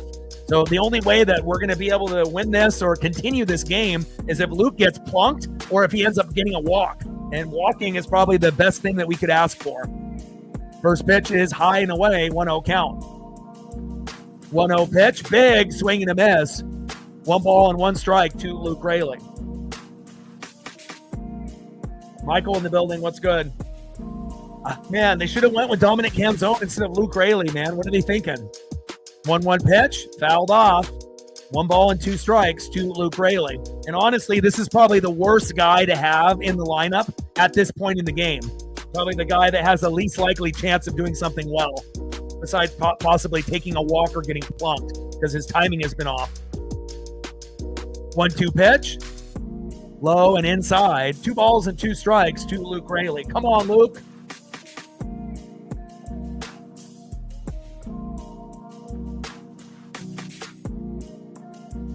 Two pitch, and Raley strikes out swinging, and that is game.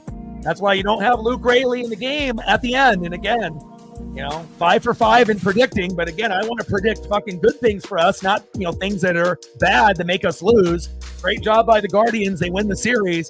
And again, great comeback, with Polo and, Julio Rodriguez with that 2-run jack. I predicted both of those things, but again, you have to make the change. You can't have Luke Raley play. Honestly, we should send Luke Raley down to AAA and bring back Ben Williamson or Leo Rivas. That would give us a better chance to win. Luke ain't it. Again, it's like when Luke is hitting, yeah, he's fun to watch, but he's hurting the team right now, being the weakest link. We already got rid of Dylan Moore, and Vargas is the worst player. But behind Vargas, I think it might be Luke Raley. We need to send him down to AAA and bring somebody else up to give them a shot. Let Dom play right field.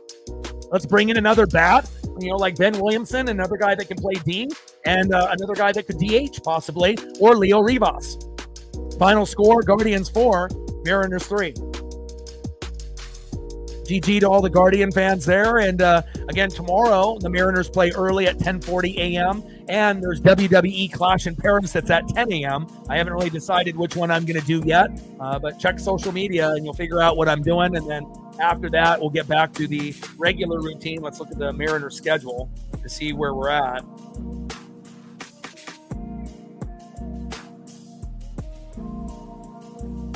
So at least we have some college football to hopefully, bring our spirits up. And good luck to the Beavers, Cougs, and Huskies playing today.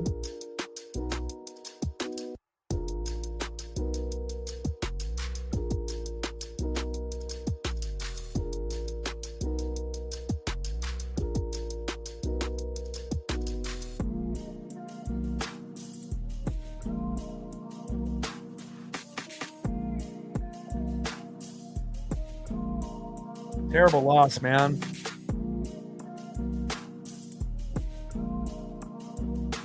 Yeah, it'll depend on how many people we have for wrestling that typically come through once a month if they're available, like Odin and Reefer. We got Bryce Miller on the mound going against Tanner Bybee. So again, a pretty good matchup. 3-5 versus 9-10. ERA of 5.98, 4.73. If Miller pitches like he has lately, we're going to lose and get swept. So hopefully he pitches decent, and then the bats come alive tomorrow. And that's at 10:40 Pacific. And then after that, on Monday, we start a series on the road against the Tampa Bay Rays, which isn't going to be easy either. And again, if I end up doing WWE tomorrow for Clash in Paris at 10 a.m., we will be back doing Mariners on Monday. Luis Castillo on the mound on Monday night against the Rays against Shane Baz. And that won't be easy either. But again, not ideal to have Miller and Castillo pitching in these next 2 games, but unfortunate when you end up having, pitchers that are good like Wu, Kirby, and Gilbert. We need to win every single time with those guys. And unfortunately, it just hasn't been, our regular, Mariners vibes within the last few days. So love you guys, and I appreciate you guys very, very much. Enjoy the rest of your Saturday night. Check social media tomorrow, either for the Mariners or WWE Clash in Paris. One starts at 10 a.m. WWE, the other Mariner game starts at 10:40. I will be watching both at the same time. Even if I'm doing WWE, I will be giving updates on the game as well, since they're on roughly at the same time. And then, again, we'll be back on Monday for the Tampa Bay Rays and the Seattle Mariners. So, again, this was not again, road trips have not been very kind to us. On the last road trip, we went 2-7, and hopefully that doesn't happen again. Love you guys, and I appreciate you guys very much. Shout out to Captain and All Day for helping out on the mod duties, as well as Captain and All Day helping on the Dono train. Hopefully we'll get a few others to help out as well. Final score, Guardians 4, Mariners 3. And I got one question for you. Who talk sports like us? Your boy Ryan, Northwest Sports Fanatics. Tridents up. Go Mariners, and I'm out. Go M's.